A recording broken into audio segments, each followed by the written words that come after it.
everybody. Welcome to another episode of Purple Insider presented by FanDuel. Matthew Coller here with you. And tonight on the live show, it's pretty wide open. So if you are jumping into the comment section now, let's get into it. Takes, thoughts, feelings, questions.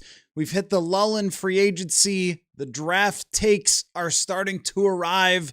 I saw today Dan Orlovsky coming out with, I actually think that Ty Simpson is QB1 and not Fernando Mendoza, which means it must be late March, and we've reached the point where now it's, all right, we got to start revving up the draft take machine. So you know what? We can do that a little bit too here on the show tonight. But I got a couple of news-ish items to get to, and then it is your show for some Q&A. Got some really good stuff coming up later this week.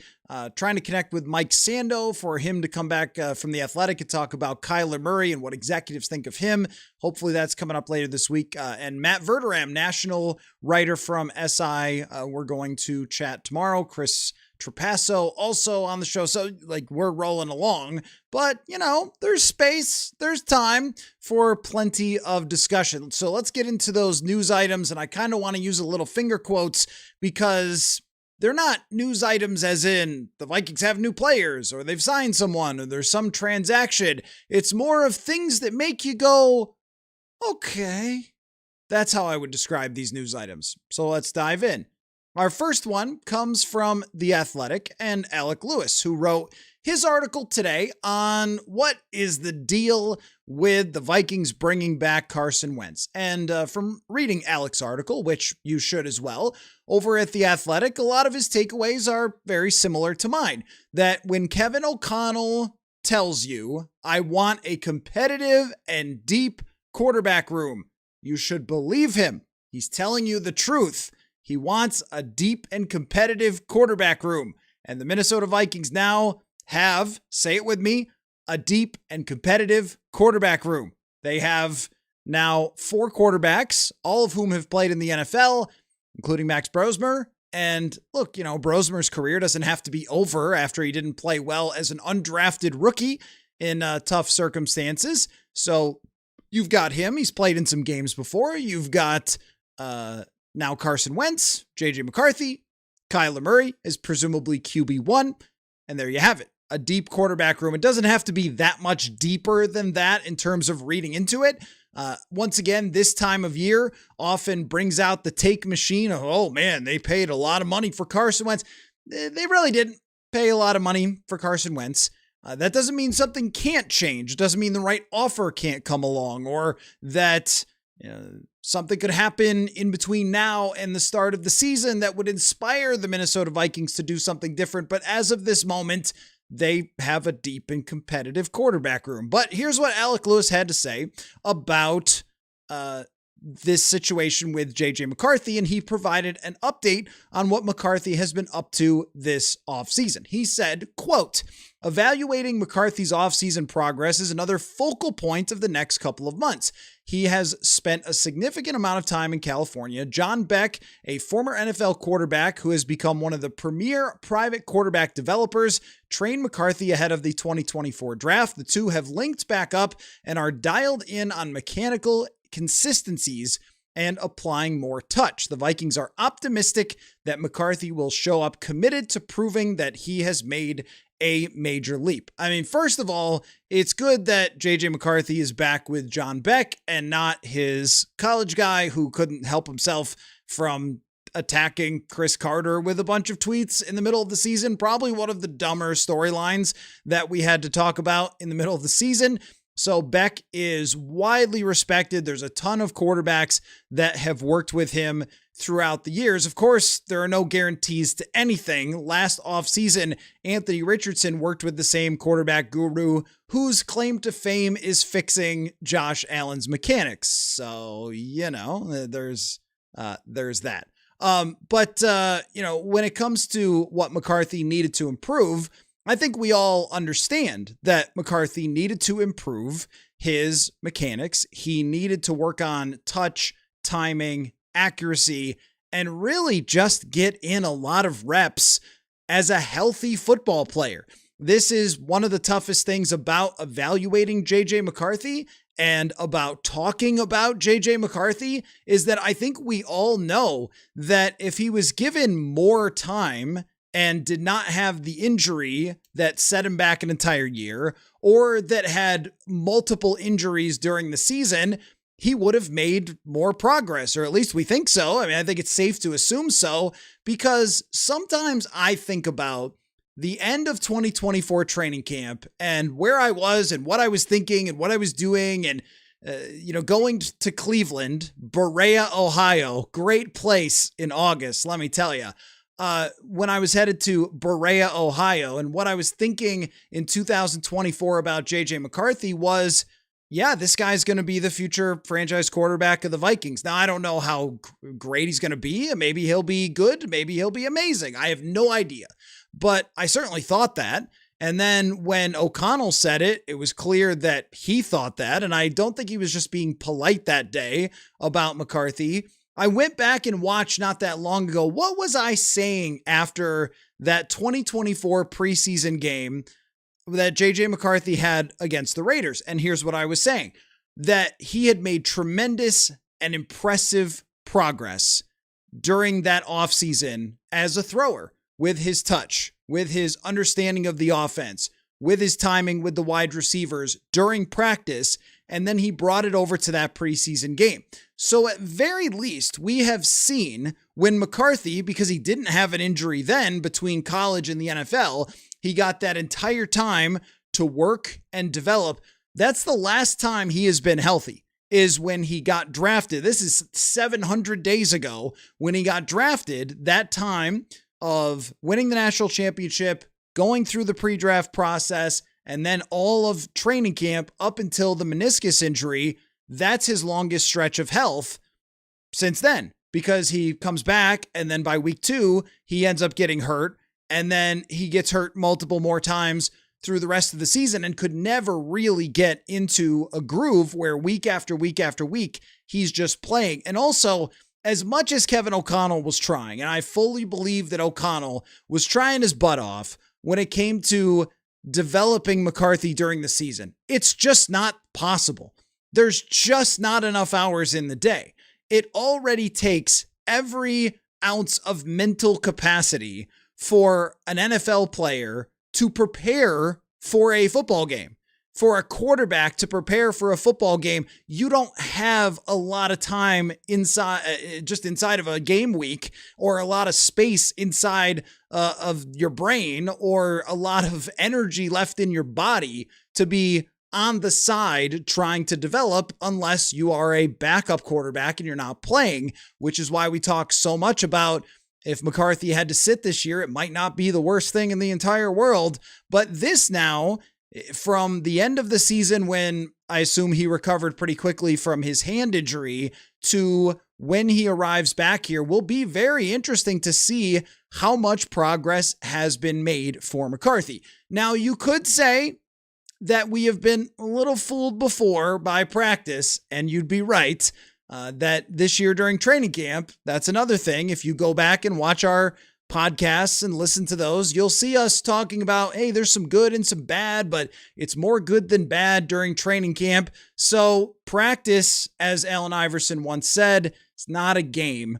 And how they go about figuring out how much development has actually happened here from McCarthy, I think is pretty tricky, because they were sold on him even just coming back and not bringing in Aaron Rodgers. If you remember the timeline, they wanted, I believe they didn't make that decision like locked in until they had seen him in some sort of capacity. I don't remember if it was an OTA practice or a workout or something that they had seen until they really made it solidified that they weren't going with Rodgers. Maybe I'm misremembering the timeline from last year, but I feel like it was after they had had some form of a practice that they said, all right, there's no Aaron Rodgers. We're going to officially go with JJ McCarthy. So you can be fooled by practice. You can be fooled by, hey, he's just out there throwing 7-on-7. But I also think that if you're O'Connell, if you're Josh McCown, you know what he's looked like in games, and you know what he's looked like in practices through his entire career. So you should be able to identify it. Are they better at identifying it than me from the sideline, watching from a hill on OTAs? Yes, they are. So they're going to be looking for that. We're going to be looking for that when he does return of, does it look more consistent? Because it's not that he couldn't do it. I could think of 2 throws that were excellent right off the bat where he had touch on the football. The throw to end the Lions game to Jalen Naylor, and then actually one of them in the Ravens game in the back of the end zone. That was also to Naylor.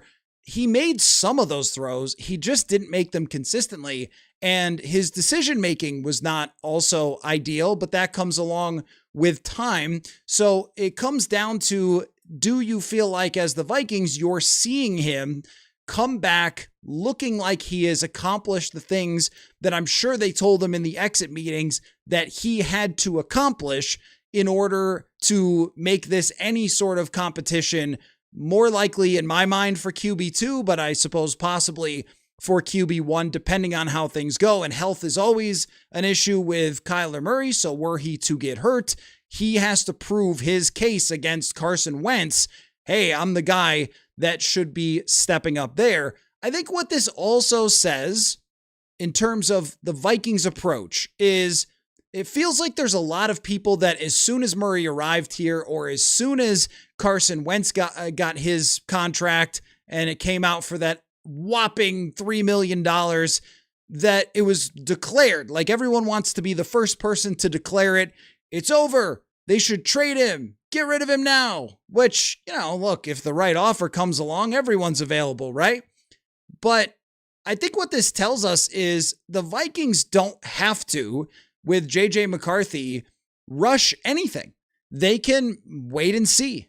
And he can prove to them, I guess, those analysts who want to trade him, he can prove them wrong, or he can prove to the Minnesota Vikings, actually, this is the real JJ McCarthy, the healthy JJ McCarthy, who can come in and make progress and grow and develop and be the guy that you expected.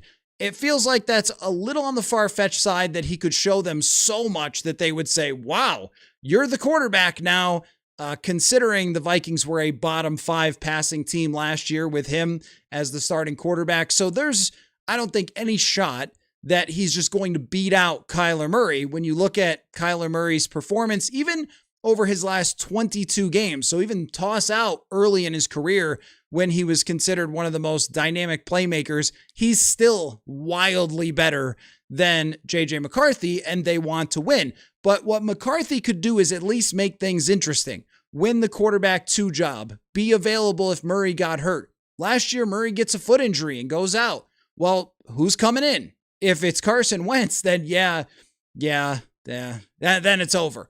But McCarthy has a chance to show up and prove to them that it shouldn't be Carson Wentz, and instead it should be him if Kyler Murray were to get injured. So the optimism here is that the Vikings are taking their time with this, and they're going to see how it works out for McCarthy, because I can think of one example from last year of a quarterback who kind of had to go back to the drawing board a little bit and then came back and made some improvements, and that would be Caleb Williams. Not in the throwing necessarily, which I actually thought his throwing last year was problematic from the pocket with Caleb Williams, but really from how you run an offense, that Williams had sort of said, nobody really taught me how to watch film, which at the time was red flags all over the place. And, it should have been, but it then kind of played out like no one actually ever taught him how to watch film. And then Ben Johnson was able to come in and work with him. And there have been other quarterbacks who have gotten off to poor starts, who have then gone back to the lab, back to the drawing board. And then you get to a point where they've developed into a starting quarterback. And that's why I think patience is the right approach for the Minnesota Vikings, and how much progress he makes will tell them everything about McCarthy, because there's different levels to this.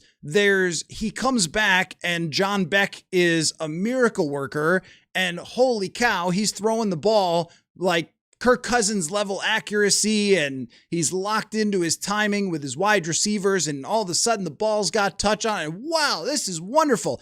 Okay, that's possible in a pie chart of outcomes. It's not the most likely. The most likely is what? That he has made some growth and that he could, based on that growth, potentially win the QB2 job over Carson Wentz if they really like what they've seen. And then if there is any sort of injury at any point, we could see just how far along he's come. That's about as far as I'd be willing to go. And then there's another level where he comes back and it's exactly the same. And you're like, okay, well, this probably is not going to work out. And then at that point, maybe at the end of training camp, you entertain offers. That's how I would approach this if I'm the Vikings, is give him all the time in the world to show you that you should hang on and see what happens. And then if you get to the end of training camp, there's going to be a team that has an injured quarterback or needs a backup or needs a swing for the future because they've got an older veteran. There will be somebody, just as Trey Lance got traded by the San Francisco 49ers after getting beaten out by Sam Darnold for the backup spot there. So there's different levels of outcomes that could happen with this. And at very least, from what Alec Lewis wrote, they want to wait and see. It's just that a lot of the world outside does not want to wait and see. They want to declare it's over. Get rid of him. Not yet. Not yet. We'll see how it plays out. Also, Jonathan Greenard, speaking of things, we'll see how it plays out. Our friends at Bring Me the News were perusing his social media. And now I'm not too good at Instagram. I'm actually not too good at any social media in general. But I do know how to look at reels now. Jonathan Greenard posted some reels with a bunch of photos of him pressuring and sacking quarterbacks, and also had one other post that was very vague. And of course, Bring Me the News is like, does this mean what? And their assessment was, do his social media posts mean that he is not going to get traded? It certainly didn't look like a Rashawn Gary situation. If you guys saw what happened there, Rashawn Gary had posted a goodbye to the Green Bay Packers, and then he was apparently told to take it down, but he claimed he was hacked.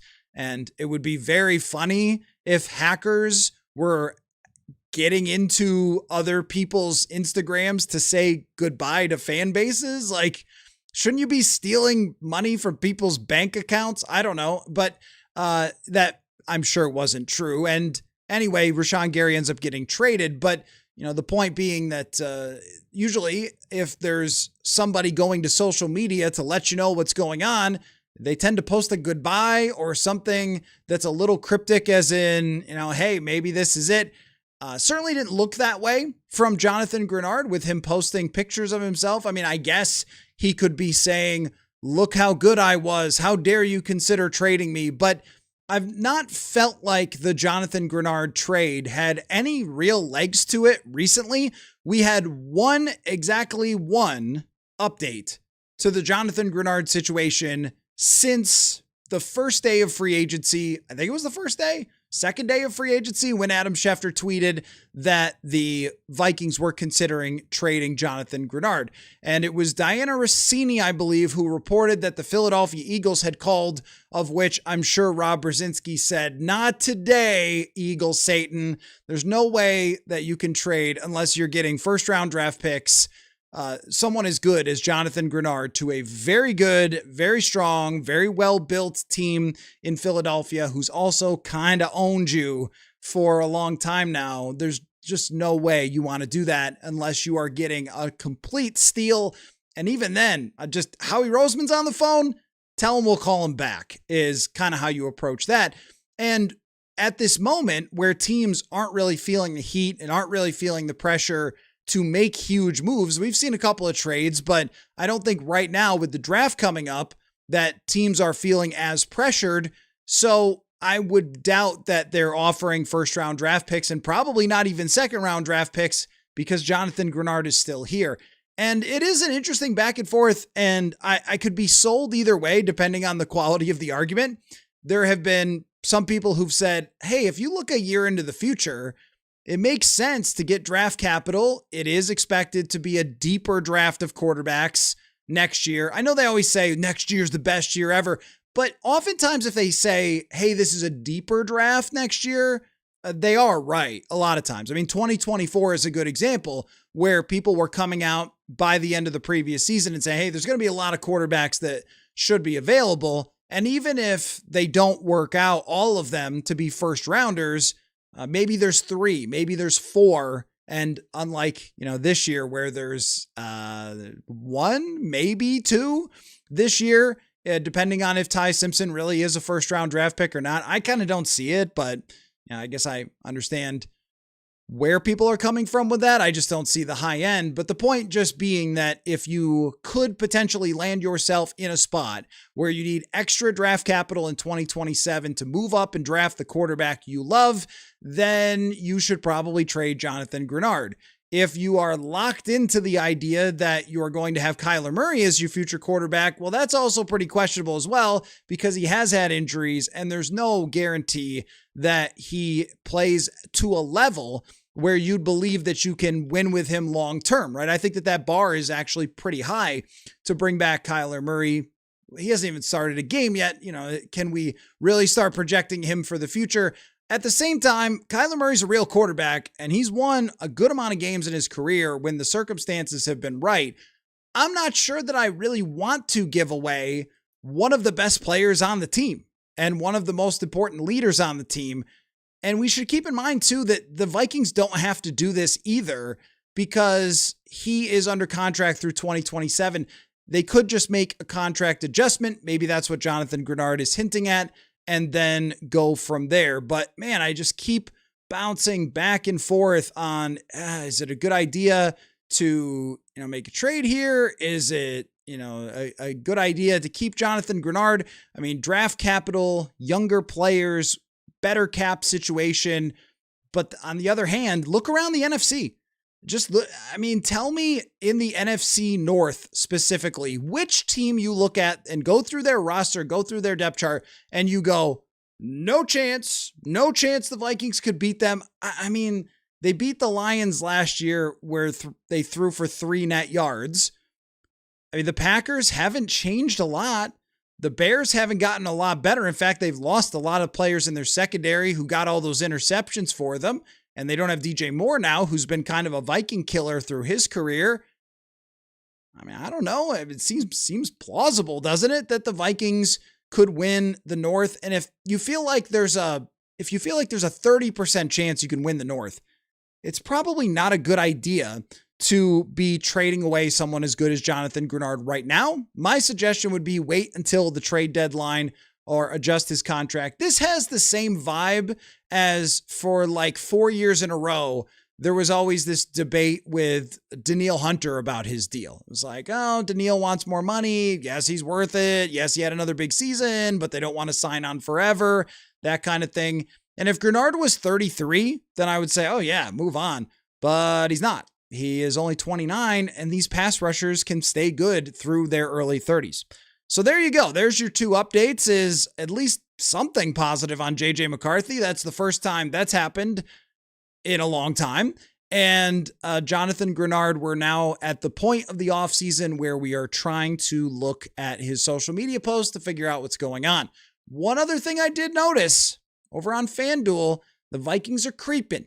They're creeping on that NFC North. They have moved up to plus 550 on FanDuel to win the NFC North. And I am curious if the buzz continues to grow through OTAs, minicamp about Kyler Murray, if we could eventually see them start to creep up even farther in the odds and maybe not be projected as, last, which is where they are right now. So tonight, open door. And maybe we'll draft sim by the end of the night. The draft conversations are starting to ramp up. So I think that's probably a good idea for this evening's live stream. But the rest is up to you. Free agency questions, quarterback thoughts, takes, draft, the rest of free agency, what's to happen next for the Vikings. I wrote an article today about the biggest question of every position. So I'm prepared for whatever is on your mind this evening. So let's get to your questions and thoughts and comments. Salad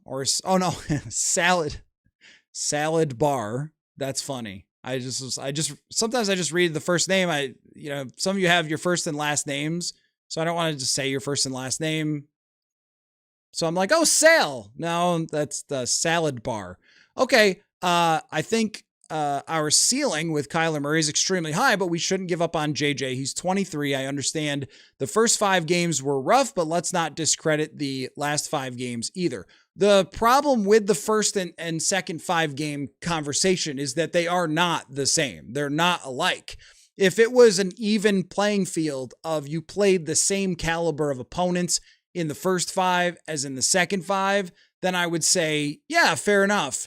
But, I mean, it truly wasn't. The second 5 was, as I called it then, I mean, it just really fool's gold. It was the worst teams. It was teams that weren't playing starters on purpose. You can't really judge it the same. I do think progress was made, but at the same time, you had players talking about dumbing down the offense, which is not promising. So we have to take it for what it is in its totality. In a season, every quarterback is going to play some good teams, some bad teams. You can't just sort of, well, that happened, but we'll stick it over in the closet. And this sample, now this is the one we're going to really look at.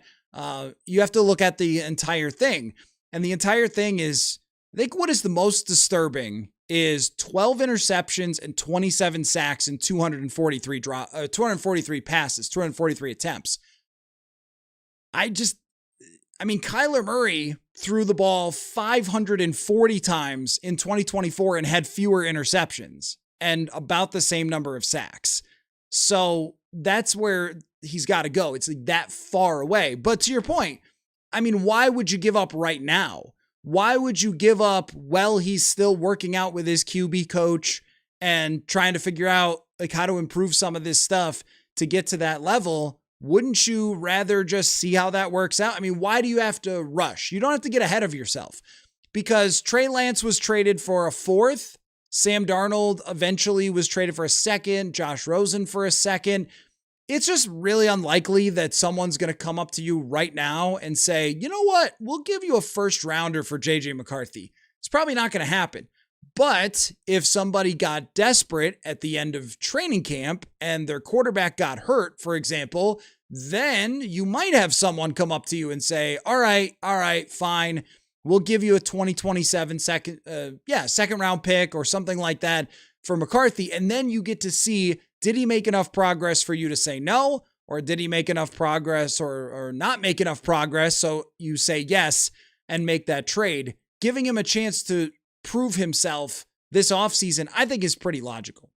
Matt says, I don't understand why everyone is so obsessed with deciding who is QB 1, 2, and 3 in March. To me, there's no conversation about QB 1 because Kyler Murray has been a very, very good quarterback in his career.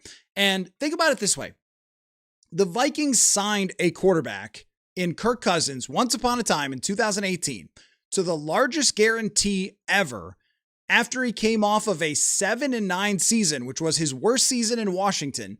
And the opinion on Cousins was that he was about the 12th to 15th best quarterback in the NFL. And they paid that person $30 million at the time, which was wild. And they gave him the most guarantee. It was, $88 million guaranteed or something like that. They gave him all that when he was the same caliber quarterback as Kyler Murray and was coming off of a tough season. And the Vikings just got Kyler for $1.3 million. But if you look at where Kirk has ranked through his career in terms of the Mike Sando executive and coach tiers, where coaches and executives rank the quarterbacks and give that to Mike Sando with a couple of comments, and then he publishes it from The Athletic. And he's been a great writer and reporter in the NFL for a very long time. So he's made all these connections and so forth. So those people who vote, who are in the league, are putting a Kirk Cousins in his prime very near a Kyler Murray. There is no other quarterback that would rank between 10th and 15th that we would ever even have a discussion about whether they were QB1 versus a young guy who had been a bottom 5 quarterback in the entire NFL. It's only happening now because of odd circumstances and because people completely underrate how good Kyler Murray actually is because he played for the Arizona Cardinals. I think that's the only reason. Because if you compare where Kirk was coming off in 2017 into 2018, that it wasn't a good season for him. In fact, I remember Jay Gruden saying that their record was reflective of their quarterback play in Washington as kind of a dig at Kirk Cousins, right? So that level of quarterback is arriving right now. If prime Kirk was arriving right now, we wouldn't have any discussion about who QB1 is. It's Kyler Murray until other notice. But when you're talking about trading McCarthy in March, you'd have to be really, really done with JJ McCarthy. You'd have to be mortified at something with McCarthy in order to do it now, or you'd have to get an amazing offer. Those are the only two ways that you would do that. Cooper says, do you think that the Vikings pay Addison when the time comes? I'm intrigued with the idea of trading him after the Waddle trade, then drafting a wide receiver early and signing a veteran like Hopkins or preferably Juwan Jennings. Like where your head's at there, Cooper. I think that is a reasonable thing to start considering, which is how much would someone give you for Jordan Addison? Would a team give you, it's not going to be a first, but would it be a second round pick? And could you draft someone? And in terms of team building philosophy, salary cap, and so forth, it does make a lot of sense. As good as Addison is, I would not say Addison has ever been truly great. I think he's been good. I don't think he's been truly great. He's been a hit of a first round pick, certainly a success, was a big part of what they did in 2024. But overall, when you add in the off-field stuff, you take away 3 games due to a suspension, you bring up the other questions. I saw Kevin Seifert a few days ago did report that the Vikings are at least carving out the money in the future as part of an idea to extend Jordan Addison. I can't imagine that they do that this offseason. It would be very surprising if they said this offseason, without getting a bigger sample size to look at with him off the field, all right, man, you're in for $30 million a year or something. That would be wild to me. I think you have to listen to offers at least with Jordan Addison and see what's out there. And if the highest offer comes in, 4th rounder, okay, just play it out. See what happens. Maybe you lose him in free agency someday, or maybe you use his 5th-year option and you continue to kind of, toe the line year to year. 5th-year options are there for a reason. So they could do that. But from a long-term team building, yeah, I mean, you can't have you think about this. If you have to sign Murray because he plays so well, how are you going to, isn't this the Bengals? How are you going to sign Kyler Murray to an extension and have Jefferson's contract, which is now the 3rd highest in the NFL, and maybe an extension for him at some point, and a Jordan Addison $30 million contract?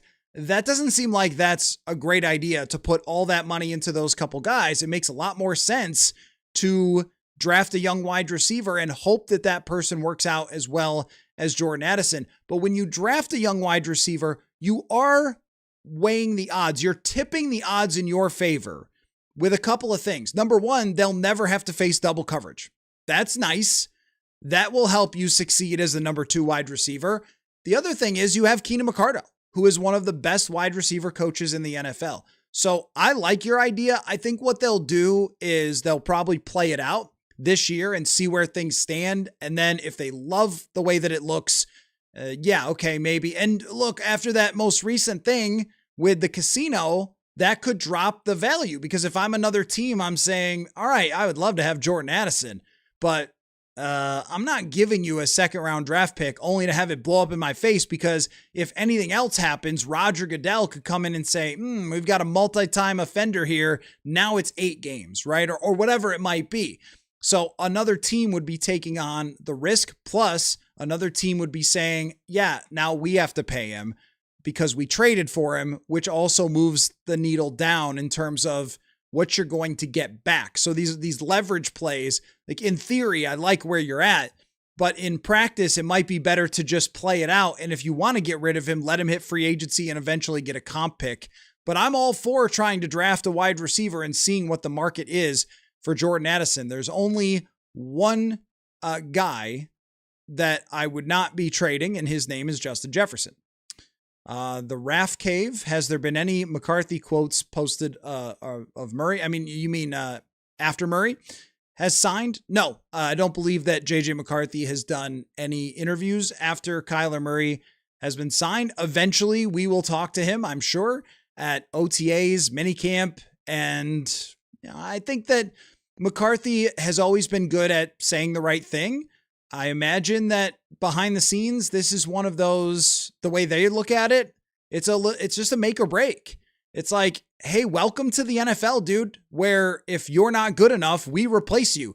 They look with Lewis Seen, he wasn't good enough. They replaced him. Why would they do it differently with any other position, with quarterback or whatever else? Quarterback is the only spot where it feels like fans hang on to forever, whereas other positions we move on pretty quickly. Oh, Laquan Treadwell's not as good as Thielen and Diggs. Whatever, man.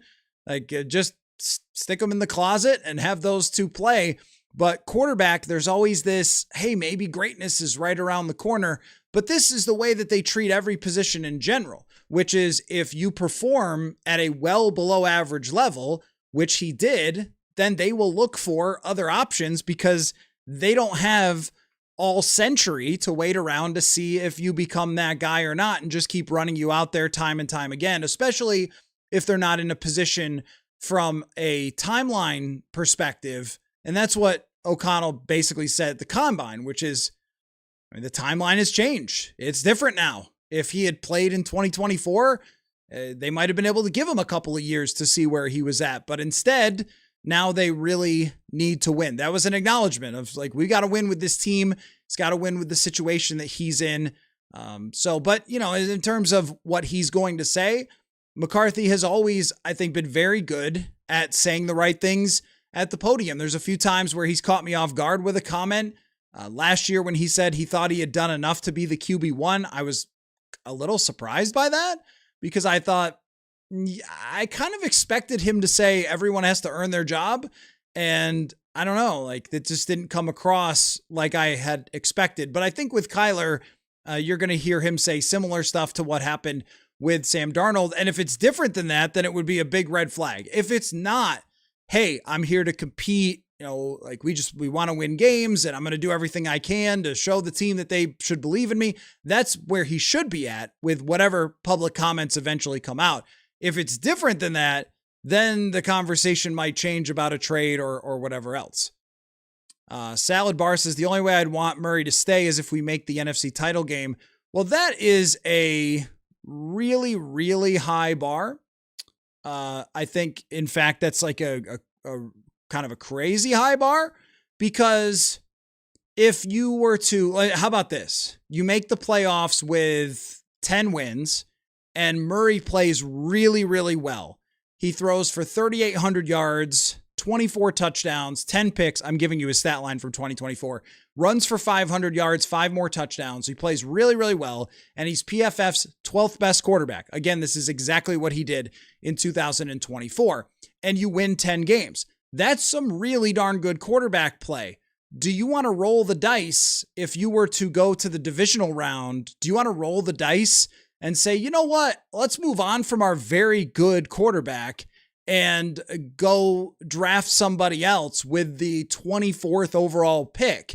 One of the problems with wanting, even with a JJ McCarthy, like one of the problems with wanting to draft or needing to draft a quarterback in a particular year where you're not drafting in the top 5 is you might not get any of the good ones.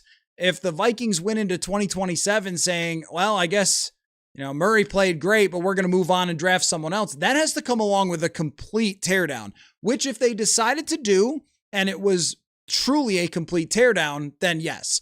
But if it's a competitive rebuild, which to tell you the truth is kind of what Seattle did, or Detroit did the full teardown, but they had a good quarterback in the mix in Jared Goff, who was I think he's better than Kyler Murray, but his team let him go and he was maligned at the time and wasn't considered a top 15 quarterback by a lot of people when he left Los Angeles. He was considered totally a product of Sean McVay, who had basically just been exposed. The point is we've seen teams, the Jaguars have done this, rebuild or continue to build around good quarterbacks and eventually be rewarded for doing so. So I think if you were to get so far and he had that good of a season and you're talking about someone who's not even 30 years old yet, you probably want to roll that out for multiple years and see how good of a team you can build. because there is no Josh Allen or Patrick Mahomes or Lamar Jackson in the NFC that's just going to own the entire division. If you build a team good enough for this level of quarterback, then you can win with them. And if you signed a 3 or 4 year deal, it gives you 3 or 4 years to try to do that. I think that's a better route than just saying, well, came short of the NFC Championship, so see ya. That's kind of what they did with Sam Darnold, right? And I don't know that was actually a good way to go about it. P3T3 says, a deeply incompetent quarterback room. Kidding. Oh, I'm actually really optimistic about it. It's been... Kyler still has to beat out Max Brosmer. That's funny. It has been an interesting journey already with Vikings fans, because when the idea of Kyler Murray was first floated by a certain local podcaster, me, it was not met with a lot of joy, I gotta tell you. Now, there were some of you folks who listen every night that came in and said, yeah, if it's $1 million, why would that be a bad idea? But there was also a lot of, I think, trepidation about, well, is it going to be a fit? And, is Kyler really liked in Arizona? And et cetera, stuff like that. The injury history is very relevant no matter who you're talking about that hasn't played full seasons year after year after year. Although Kirk did, and then his Achilles tore. So I don't know. Who knows? It's football.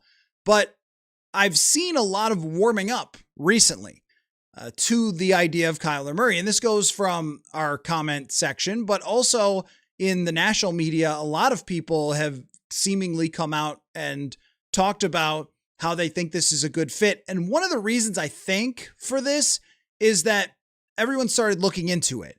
That, not to pat myself on the back, I wasn't that busy at the beginning of the offseason, or maybe with like 4 weeks left to go in the season because things had gone to hell.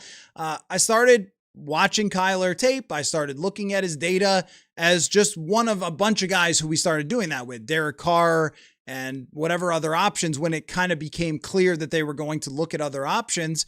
And I liked the profile. I liked the statistical profile, and the more film I watched, I thought, this is actually a real offense. This is not some cartoon nonsense that he's just running around doing crazy stuff. So I liked it. I liked the fit, as you guys know. And then when I found out from the guy from overthecap.com that it was going to come at a $1 million price tag, I was like, all right, well, sign me up for this. This makes the most sense. And it feels like there's been a little bit of like a snowballing of kind of having these things click for people. At first, it's like, oh, Kyler Murray, really? Is he really any good? And then you start looking into it and you go, well, recently he was pretty good, but also his team, why, what the heck is their deal? And they fired their coach and their owner got an F. And then, you can start to put together all the pieces. So it does feel like that is growing. And I think Dane Mizutani from the Pioneer Press really nailed it when I asked him what he thought the approval rating was going to be if the Vikings got Kyler Murray. And his answer was, well, when they first make the move, there's going to be people down on it. But then as soon as he starts to assimilate himself as the quarterback and you start to see some of these throws and some of these scrambles, that he's going to win people over. And I also thought that even though it was not like the press conference of the century, Kyler Murray legitimately is a Vikings fan, which is kind of nice. Like the whole room in there now is Carson Wentz and Kyler Murray. I think that endears him a bit. He went to Parlor Burger. They're making a Kyler Murray burger. Like these sort of things. I think it's growing on people is the point. There's still some who are going to be kicking and screaming the entire way, but and we don't know how it's going to play out. But I am starting to feel that corner of acceptance being not just acceptance, but also recognition that it could have a fairly high ceiling. I was talking to a friend today in the league, and I said, it's going to work, isn't it? Like Vikings history is just too clear on what's going to happen here. It's just too crystal clear from Vikings history that that's going to happen. Nick says, even if JJ McCarthy doesn't play a snap, sitting and learning could be the best thing for his career. Totally agree. The Zach Nusser, he can improve as much as he wants, but can he stay healthy? Great point. He does have to stay healthy. And I think that those two things can be related of like getting that chance to develop and have it be the best thing for his career is connected to his health. If he can be healthy for a very long time and grow and grow and grow and grow and develop and really, fuse these things into your brain and your body. You don't learn. Here's a good example. I was watching a YouTuber who's a golf instructor, talk about improving as a golfer, which we all would love to do. And one of the things he said was, look, I can give you all the lessons in the world, but if you only play every Friday afternoon with your buddies, you're not getting better. There's no way. I can tell you a million different, do this and put your hands like that and change your grip and, whatever else. But if you only play once a week, you're not going to get better. It's just not going to happen because it's not enough reps. And the problem with JJ McCarthy is not enough reps.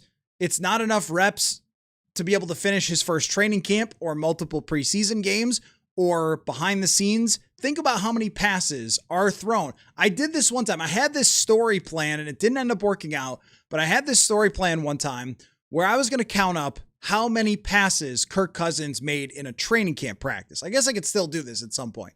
So I sat there with a pen and pad and I wrote down every single time. Now, I don't remember exactly how many it came out to, but it was a lot. It was like 100 something passes by the end. Warm-ups, 7-on-7s, 11-on-11s. I was like, man, that's a lot of throws. Think about over a 17 game season and a playoffs. Had he been healthy behind Sam Darnold, how many passes he would have gotten to throw in practice? It would have been thousands that were taken away from him. And then over a 5-week span where he didn't really practice for the Vikings, that's hundreds and hundreds more that were taken away. So now he's getting that chance to have those and not be the weekend golfer who's trying to play catch up all the time. Last year, coming into OTAs, minicamp, whatever, trying to just play catch up and relearn the stuff that he had to learn. That's really hard to do. And I think they overestimated how far he could come. Actually, I don't think that. I know that because that's proven in the results. So I think your point is that it could be the best thing for his career for sure. Tom says, I think McCarthy's going to surprise people. He may not get the starting nod, but I think he's going to be closer than people think. I could see it. It's really, the ball is entirely in his court. It's up to him now. They can only do so much as the team. And it would be, I think, nice if those people who think that the organization or KOC or Justin School or whatever else were all responsible for the failures of last year. And there's the receivers who didn't catch the ball. There's truth in that. But 97% of it is the guy wasn't ready to play. So it's entirely on him to not let this knockdown end him. And I've seen it go either way. I've seen quarterbacks who, Christian Ponder is one of them, EJ Manuel's another that comes to mind, that they lose the starting job and it never comes back. And maybe even they go to other teams, but just fizzles out pretty quickly and they're out of the league pretty fast. Christian Ponder was capable of being a backup quarterback, but I don't think he wanted to be, and it just ended pretty quickly, right? And the same thing with EJ Manuel. I'm sure there's 50 more quarterbacks that we could talk about. And then there's other ones who have gone to other places or who have sat on the bench and eventually turned out to be good starters in the NFL. And, I said like, hey, we shouldn't really compare him to number one picks, but Alex Smith was one of those guys that after a few years ended up turning out to be a very good NFL quarterback. And he did get to play, but it was some serious ups and downs during that time. So we've seen it enough to believe that it's possible for someone to get better over time and get their chance again and then make the most of it. So there's no writing him off, but it really is up to him now. They're not going to spend every single minute of every practice with 3 coaches trying to work with JJ McCarthy to figure out how to throw a touch pass. That is no more. Kyler Murray is the guy, and that's going to be the focus, and it's on JJ McCarthy himself to develop. Wesley said, so if Murray comes in and balls out, do we let him walk like Darnold? I do not think that they will make that same mistake twice. If he plays really well, then he's got a chance to be their franchise quarterback. And then it's up to whoever the GM is, whether it's Rob Brzezinski or someone else, to prove their worth. Because if we go through the NFC, maybe we should do this. We should go through the NFC and then just compare and contrast Kyler Murray to all the other quarterbacks in the NFC. Like how close is Kyler Murray to the other quarterbacks in the NFC? So if we go NFC East, Dak Prescott, I think, is better than Murray, but it's not worlds better. Jalen Hurts he's a Super Bowl champion. So I think you have to say that he's a little better being a Super Bowl champion. I also wonder how Kyler Murray would do in a vacuum. If we're just doing in a vacuum, how good's this guy at football? I think it's pretty equal between Murray and Hurts. It's just, Hurts had a freakish team. I would definitely take Jaden Daniels before Murray, but it's 1 year. And then, he had the injury last year. So maybe there's a lot of similarities. Daniels' upside is higher. I think as of right now, you'd probably say they've got similarities. Playmakers who have had injury issues, who can be a little bit on the erratic side. So, okay, ballpark. And the New York Giants, clearly Kyler Murray is better right now than Jackson Dart. Jackson Dart will have to prove that. Jared Goff is better. Jordan Love, I think, is better. But Kyler Murray's peak has been in Jordan Love's ballpark. And if you're ranking all quarterbacks, Love probably gets rated a little higher, but is not wildly higher. And then Caleb Williams, who kind of played like Kyler Murray, except for less accurate. I would say Murray is better than Caleb Williams at this moment. Williams is an exciting player, but as an actual passer, Murray is farther ahead. I haven't said anyone so far that I would be going, no, he's not even close. I haven't said anyone so far. We've gotten 2 divisions down, and no one you would go, oh, wow, Murray's not even in his ballpark. All of it's like, hey, on Murray's best stretch, best season, he's kind of in this range. I think Dak is probably the farthest ahead. Goff certainly has the, gaudy statistics too. And this is a Jared Goff show. So, I think Goff and Prescott and Love has shown in flashes, in stretches, which is the same thing that we say for Kyler Murray. Nobody is worlds better with Justin Jefferson and Jordan Addison and so forth. NFC South, Tua and Michael Penix, no. Bryce Young, no. Baker Mayfield, I think, is a great comp for Kyler Murray, actually. So I would put those two as being very similar. And Tyler Shuck, we have no idea what Tyler Shuck is going to be. So once again, there's nobody in that division that I'm saying, wow, they are way better than Kyler Murray. Matthew Stafford presently is way better than Kyler Murray. Absolutely, no question about it. He is the MVP of the National Football League, but he is unlikely to play multiple more years. And if this conversation is about, are you extending Kyler Murray if he plays well, then you're not likely to have Matthew Stafford there. So then they have to find a different quarterback. And it sounds like the Rams were even trying to talk to Kyler Murray about being their future quarterback. So that's interesting. San Francisco, Purdy is very, very good. I would put him in the same range as Kyler Murray. Sam Darnold, well, he did win the Super Bowl, so he gets a little bit more cachet for doing that. And I think that Darnold is a lot better than some other people did throughout this season, and then maybe eventually had to admit how good he actually is. So yes, I would say Darnold is a better quarterback than Murray, but I would not go that he's as good as Josh Allen or Joe Burrow, but he's good. And then Arizona, we don't know who their quarterback is. So the whole NFC, and I wouldn't be surprised either if Sam Darnold does come back a little bit now that they've had to pay Smith-Njigba, now that they've lost Murray or Kenneth Walker and so forth. I mean, you could see him being more like the 12th best quarterback in the league this year. So here's the point. If you're the Vikings and you look at the NFC and you go, well, there's a lot of teams that are just like us, it really becomes a GM competition. Who can build the strongest roster? Who can draft the best? They've been losing that one. Who can get the best free agents? They've been more winning than losing on that one. Who can develop players from UDFAs and late round draft picks? Who can coach the best? It becomes a coach and GM competition if everybody has similar quarterbacks. So I'd sign up for that before I drafted the 5th quarterback in the draft with the 23rd overall pick or something. Bradley says, just thinking that this offseason seems to be going well. No money, no big buck players to sign, no Kwesi new general manager, and 4 picks in the top 100. It's going well because they got Kyler Murray for $1 million. I think that's probably the number one reason that it's going well, and that they have not done anything to severely damage or even really damage their future. They've only done things to make their future better. Working out something with TJ Hawkinson, working out something with Aaron Jones, that's making their future probably better than just eating some dead cap space. I'll have to look into like if there is still going to be dead cap space, but they've reworked those contracts, which helps them to make those players free agents after this year. And then they can make a decision on those guys like Hawkinson. You know, you could work out a new deal with him, or you could just let him go. There is a detail that you don't get a comp pick, if you guys are wondering, for players that you reworked their contracts. So sorry about that. You won't get comp picks for those guys.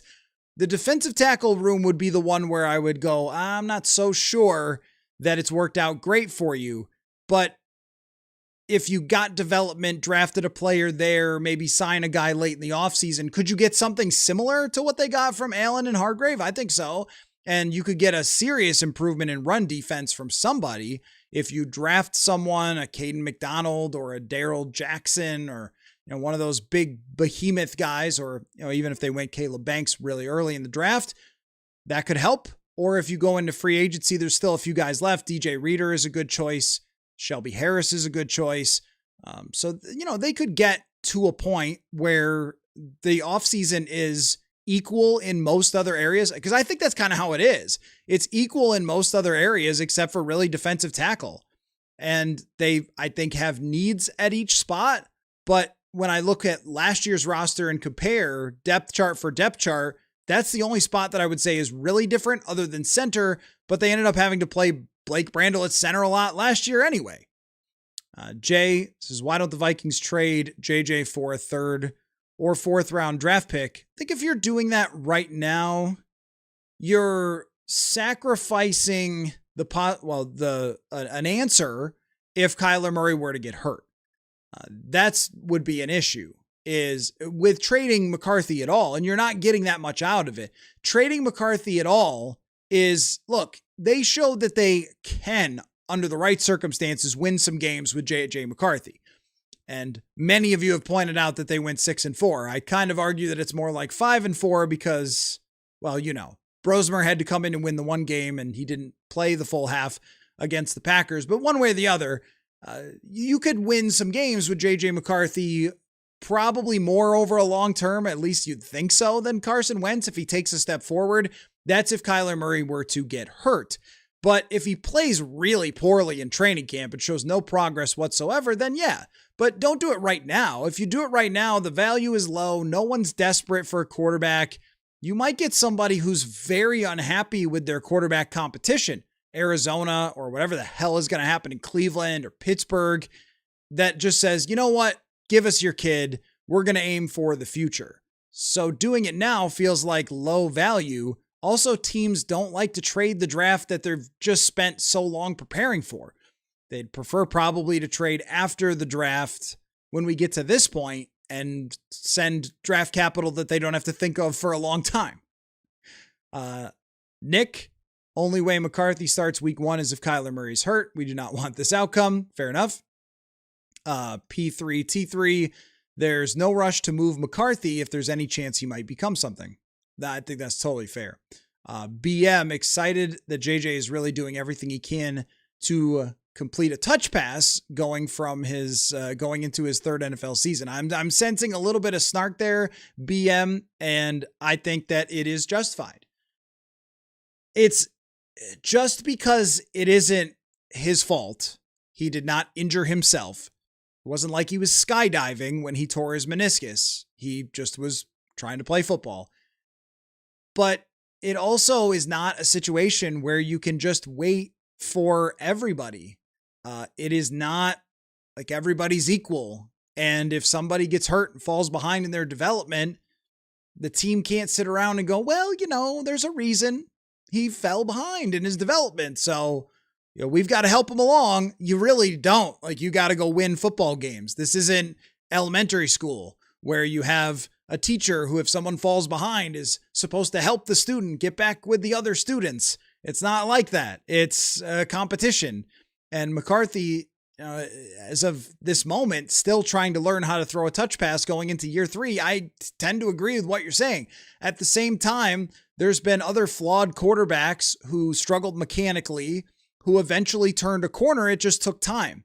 And I'd like to at least see, even if there was if I told you, hey, there's a 1 in 5 shot that he gets this and it really clicks. And even though they start Murray, they love where McCarthy is at. Would you take that or would you trade him? I think you would take the 1 in 5. Mama says, I thought Caleb Williams was a bust after his first year, but he did show a lot of promise last season. I agree. Now, there is a difference between the two. One is, Williams is just much more gifted player than McCarthy. That's why he's the first quarterback and McCarthy is the 5th quarterback off the board.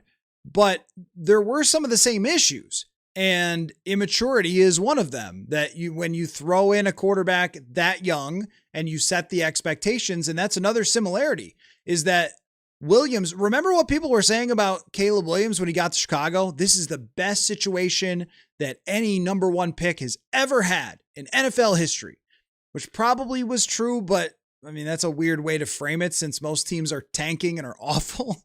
So I don't, that doesn't mean that Chicago was actually good. It just like, yeah, okay, well, that's, I don't know, like a dunk contest of a bunch of short people that can't dunk. Like, yeah, the Chicago was the tallest of the short people that can't dunk, but that doesn't mean that they were actually a good dunker, if that metaphor makes sense. But his development was enormous under Ben Johnson. I think that McCarthy had some benefits, coaching being one of them, that Caleb Williams didn't have. Williams, that whole story from Tyler Dunn and the coaches trying to implement his college offense. I mean, just very Bush League type of stuff. Eberflus was clueless. They should have won at least 3 or 4 more games. And, so that was a tough position that McCarthy wasn't in. And that is the other part where it becomes harder to argue for him, is by circumstance. A lot of teams' offensive linemen got hurt and they worked around it with good quarterbacks. It's pretty rare that a quarterback is playing with all 5 starting offensive linemen, but to begin your career with it was tough. But I mean, it's very rare that you have the best wide receiver in football. That's also a thing that JJ McCarthy had, or, multiple Pro Bowl caliber players around you that you can lean on. TJ Hawkinson, Addison is of that caliber, and a coach of the year. You usually don't get your first starting attempt with the coach of the year from the previous season. So all these things are a little bit different. But to your point, though, about Caleb Williams, it shows that someone could have this very glaring weakness and everyone says it's not going to work. And then something can click and they can make improvements. So that certainly can happen. BM says realistic goal for JJ this offseason is to see if he can unseat Wentz for number 2. As mid as Wentz was last year, he was clearly the best quarterback on the roster. No doubt about that. He played better, and he was bad, but he played better. If all of Justin Jefferson's best games were with Carson Wentz, it really says a lot about where McCarthy was last season. And you're right, though. I agree with that if he beats out Carson Wentz, here's what it means. Because who is KOC really going to choose for his QB2? What is the key word for KOC and his backup quarterback? What is it? It's trust. That's what it is. What O'Connell wants is his backup quarterback to come in and run his freaking offense. That's what he wants. He doesn't, all of you have talked about, well, he's going to have to, change for Kyler Murray, but you don't have to change that much. You have to change probably to adapt to some things that he likes. And you might have to adapt your own mindset to be okay if he just scrambles out of the pocket and you don't want him to. But it's not like you have to suddenly implement a grade school offense for Kyler Murray. Now you can pare things down like they did for Sam Darnold and slowly build. That's different. I thought in 22, they put too much on Kirk Cousins, and I think he would say that, and maybe KOC would agree. Right off the bat, it was like every idea KOC's ever had is like going on Kirk Cousins. By 23, they had figured it out together of what they liked, what they didn't like, what worked, and we started to see it click. That process worked faster with Sam Darnold because he had already gone through it with Kirk, I think. And Darnold's first few games, there's not a lot going on there. I mean, he takes a 97-yard touchdown, but they ran a lot and they actually had success running early in that season. They ran play action. I remember looking at the run pass ratio and going, is this possible? Is it possible that KOC is running more than he's passing early on in 2024? And then it opened up and then the running just collapsed after Darisaw got hurt. They had to pass like every play. And then they put it all on Darnold's shoulders, which eventually fell apart. But throughout that season, it grew and grew and grew. So it's not like O'Connell is not capable of starting at kind of square one with somebody, but square one has to be an NFL offense. It can't be the high school offense they were running at the end of last season, where they're just putting in their big personnel and they're running first and second down and they're throwing a lot of play actions and stuff like that without motions, not a lot of formations, and they're just sort of trying to survive the last few games to let Brian Flores' defense do their thing. That's not what you have to do with Murray. Murray can handle, and I've seen it, a full, complete NFL offense with every motion, every play action, under center, out of shotgun, any formation you want, any route combination you're looking for, any read in the secondary. He can handle all of it because he's been an NFL quarterback. So, and he's been in an offense that has a lot of roots that are similar to this under Drew Petzing. So the question for McCarthy is, can you do all that too? Because if you can't, then they will have Wentz play. That's what it really comes down to. And last year he couldn't. He wasn't ready. So can he prove that he's ready? And that's why the throwing is huge.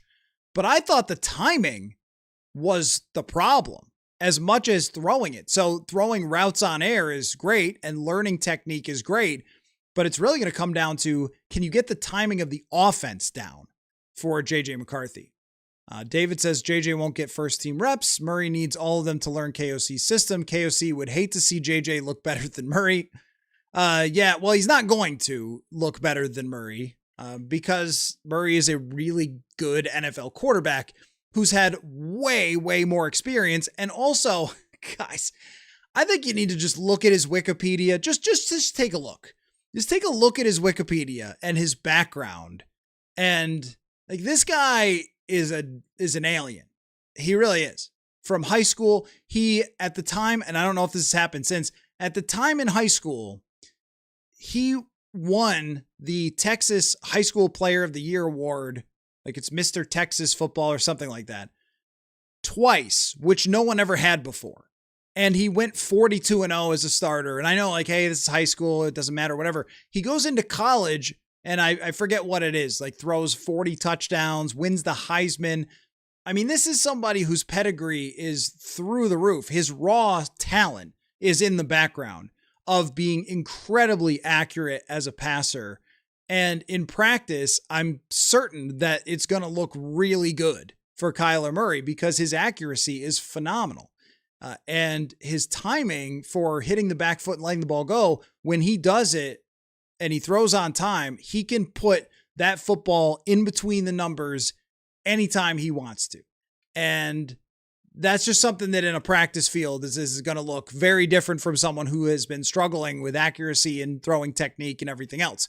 Like, Murray is a special talent when it comes to that. Doesn't mean everything's going to go perfect for him because there are limitations at the NFL level, and it is the NFL, and even Patrick Mahomes can miss the playoffs. But in terms of like raw talent, arm talent, it's really, really good. But, you know, in terms of like, I think you're making, what was the joke? Is that the like is that a Brosmer joke? Yeah, I think it is. Because last year there was the idea that they didn't want to let Brosmer play against the Chargers so he wouldn't look better than JJ. That's good. That's good. But I think practice is really going to tell the story about how different the quarterbacks are unless McCarthy can close the gap. P3T3 predicting an 11-win season. I think we're a long way away from predictions, but I also think that that's not crazy. CDRCS, if John Beck has trained McCarthy before, what is the hope he can fix the mechanics now?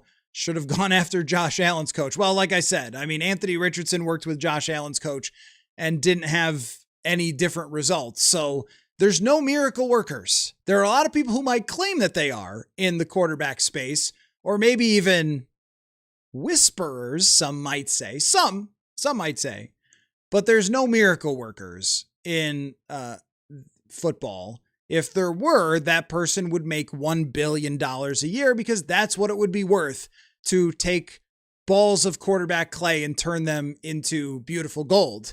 But there isn't. Now, McCarthy, yes, he's worked with Beck before. That is not something that means that John Beck doesn't know what he's doing. He does. He's worked with many quarterbacks before. And if you go to his website, you'll see pictures of the quarterbacks he's worked with. Well, McCarthy's older and has now seen what it takes to be in the NFL and what type of concepts are used and what type of throws. And I think he can bring that experience and whatever growth he's been able to make back to a quarterback guru to work on it. But there is no magic formula. It's either you're going to get it and you're going to put the work in to get it, or you're not. And he has to, and some people can't. And when you think about the margins, I always like to think of the margins through golf. Maybe I'll try to do this through basketball too, if you're not a golf person. So if you're a golf person, think about it this way. If you shoot in 18 holes, if you shoot par, that's like 72, right? Most courses, 72 par. You're awesome. I mean, JJ McCarthy is an awesome football player, right? I mean, he's fast and his arm is super strong and he's really, really good at football. 99th percentile of all people who ever tried to play football, right?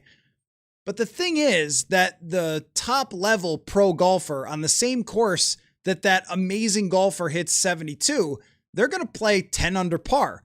Now, what is that? That's only a handful of holes that are slightly different. One putt that goes in, one chip that lands a little bit closer. The gap between those two guys is not big. But if they played 4 days in a row, one guy would be 40 shots ahead. Well, that's like completing 70% of your passes if you're Kyler Murray and 57 if you're JJ McCarthy. And those are the differences. And if you can smooth that out and close that gap, then you have a chance to be a starting quarterback in the NFL if you're McCarthy. But it doesn't, that's the hard part about evaluating it in practice, is that it doesn't really become clear when you're watching in practice if someone's going to be a 64% completion percentage or 57.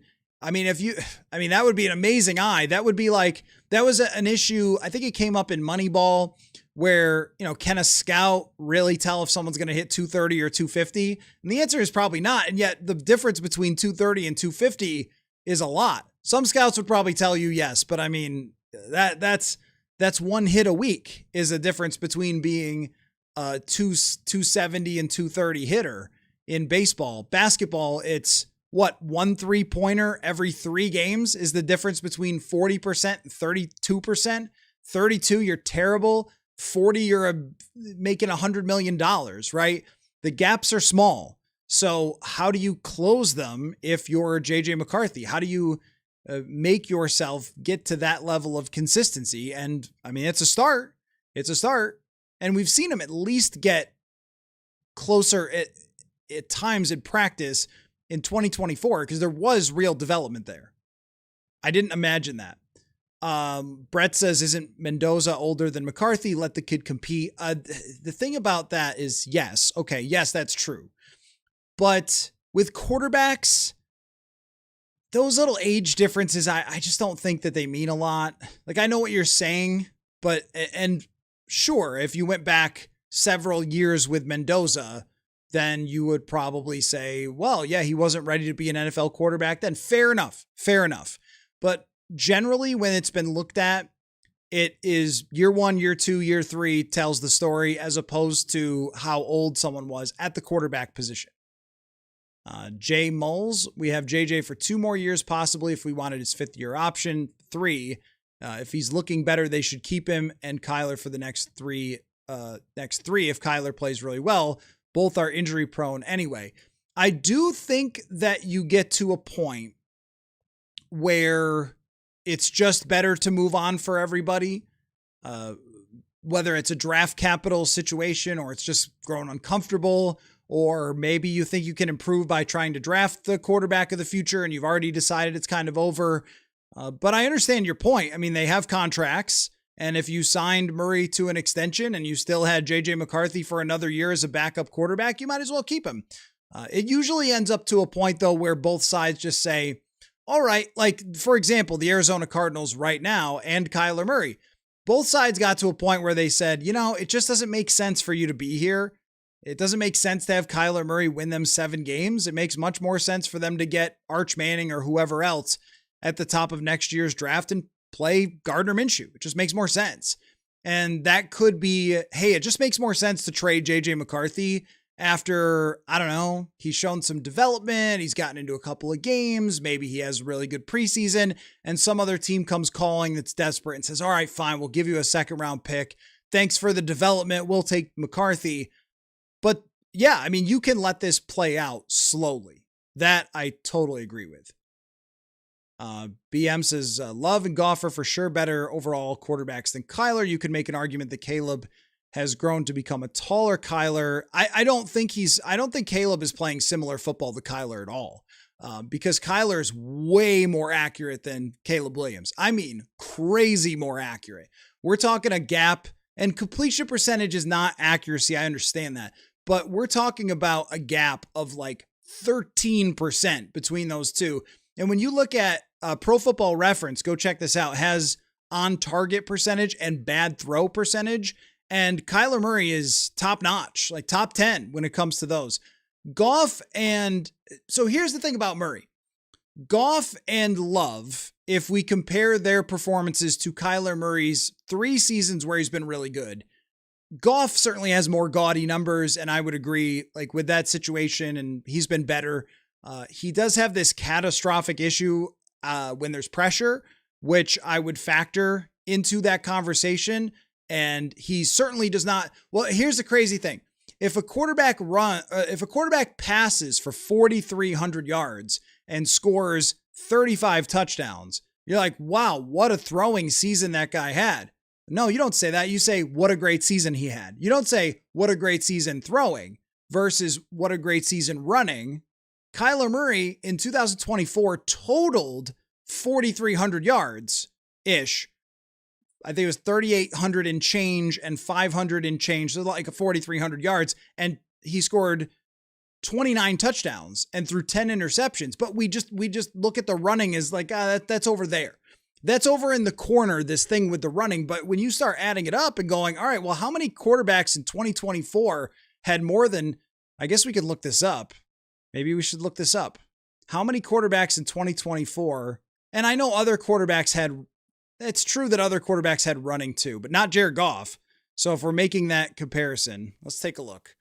How many quarterbacks in 2024? You can see I was looking up Ryan Vandemark. Hi, Ryan Vandemark. Welcome to Minnesota. Your passing stats are bad because you're a tackle.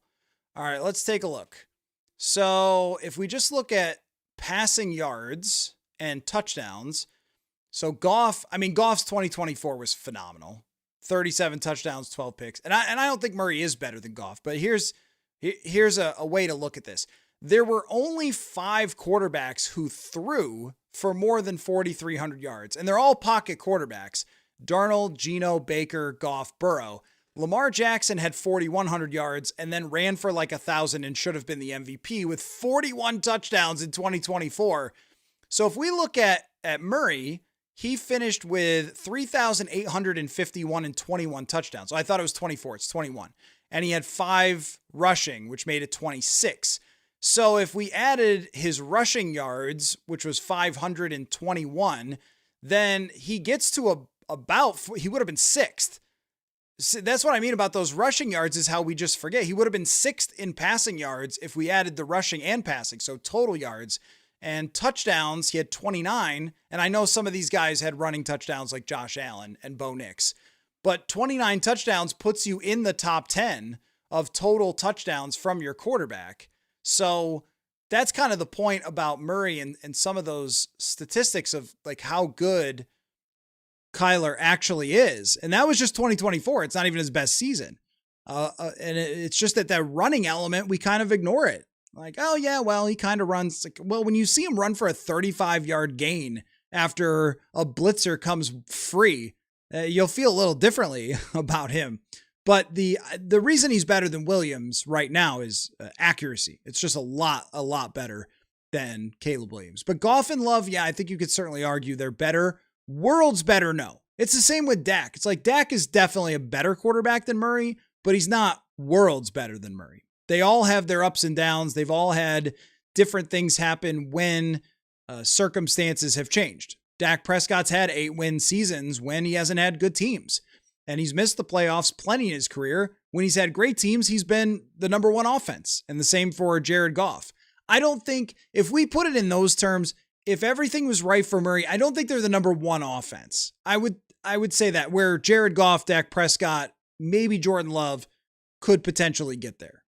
But at least it's like ballparking with him for all the quarterbacks except for Matthew Stafford. Tom said would suggest looking at McCarthy's completion percentage growth over his first 3 seasons. I would suggest never bringing up his college anything ever again. It just doesn't matter, man. Like, I know what you're saying. You're making the point of like, hey, he's grown before, but nothing matters right now except for him showing up at this training camp. Like, we can, or even just off season in general, OTAs, minicamp, you can relitigate and you can try to pick apart. Well, if we just look at like big time throws after the last 4 games of the season when it was daylight out, then McCarthy is great. Like, okay, that's wonderful, but none of this matters. They've already gone out and gotten another quarterback who is a clear-cut starter who we just compared to the rest of the NFC and said, I don't know, I would take like 4 of those guys ahead of him. I would take Goff and I would take Prescott. Well, Jaden Daniels' upside, so far Jaden Daniels' career, he's had a good season, a bad season with injuries.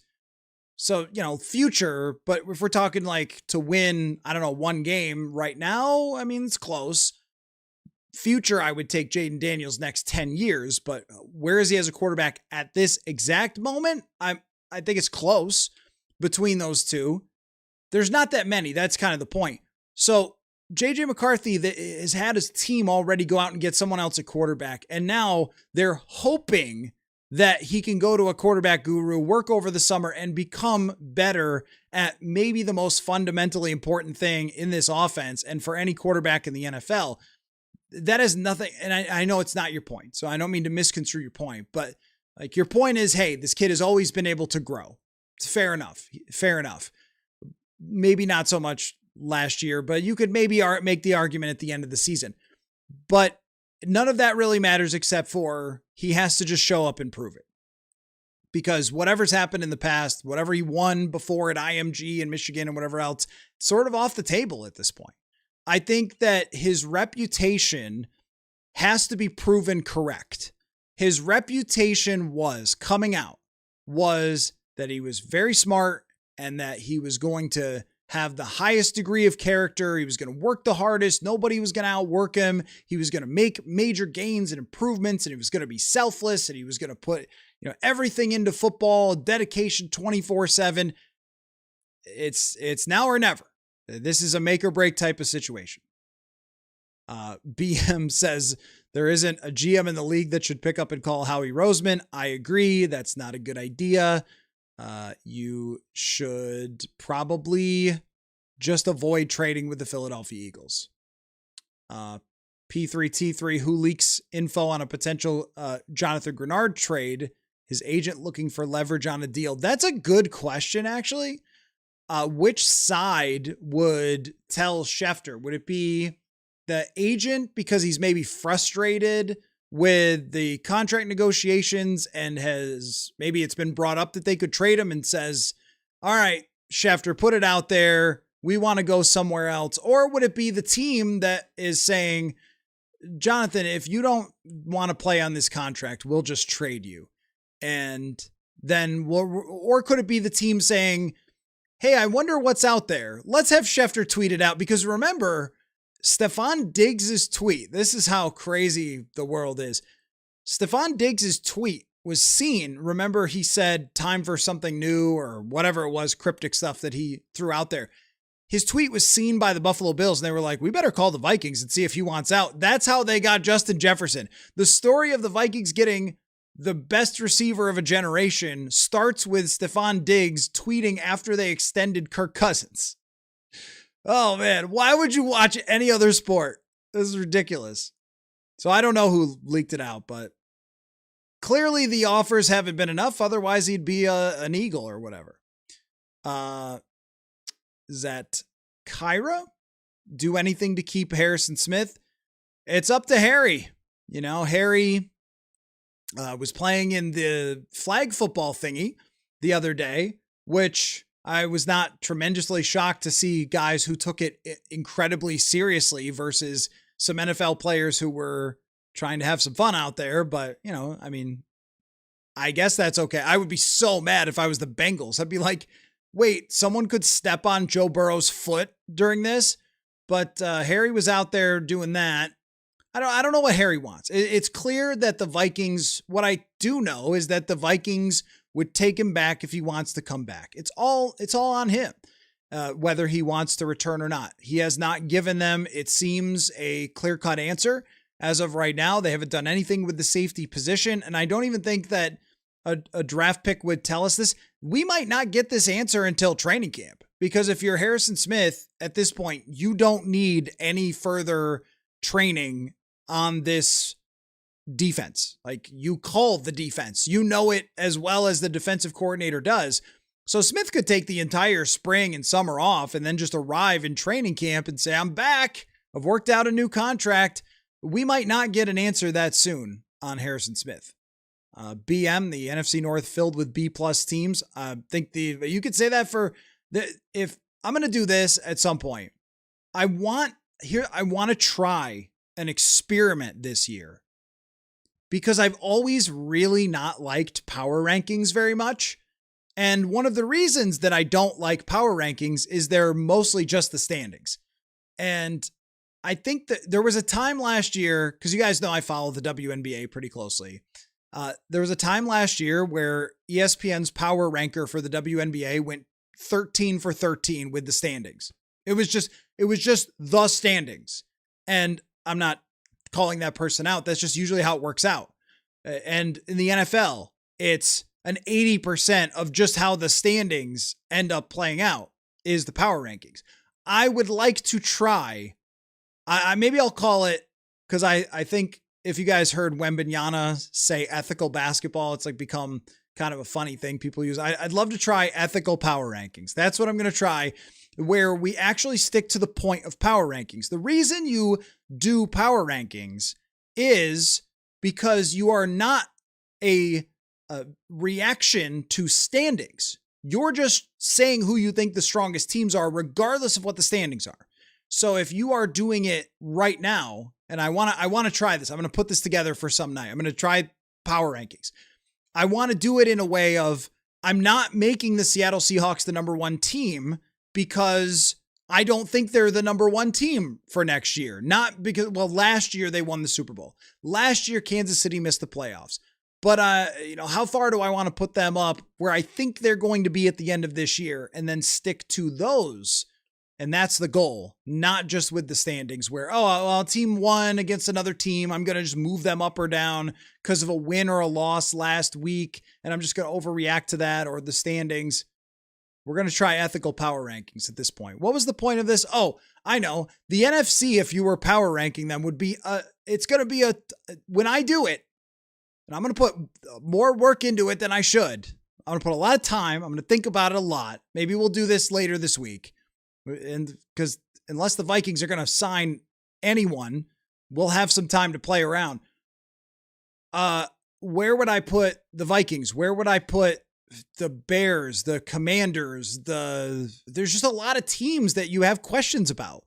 Almost every team, even the Packers, even the Lions. Like, did the Lions do anything this offseason that made you go, okay, folks, watch out? the Lions' den is back. Like, I don't think so. Other than getting an offensive coordinator that's better, a center that's better, but he's not that much better. So when you're saying B+ teams, like there's a lot of teams. I mean, Dallas, they're all in, baby. Jerry Jones. Okay, well, clearly not because they didn't do much. And, you know, the Commanders, are they impressive this offseason? Like, who really impressed? The Rams really impressed you. The Seahawks got worse.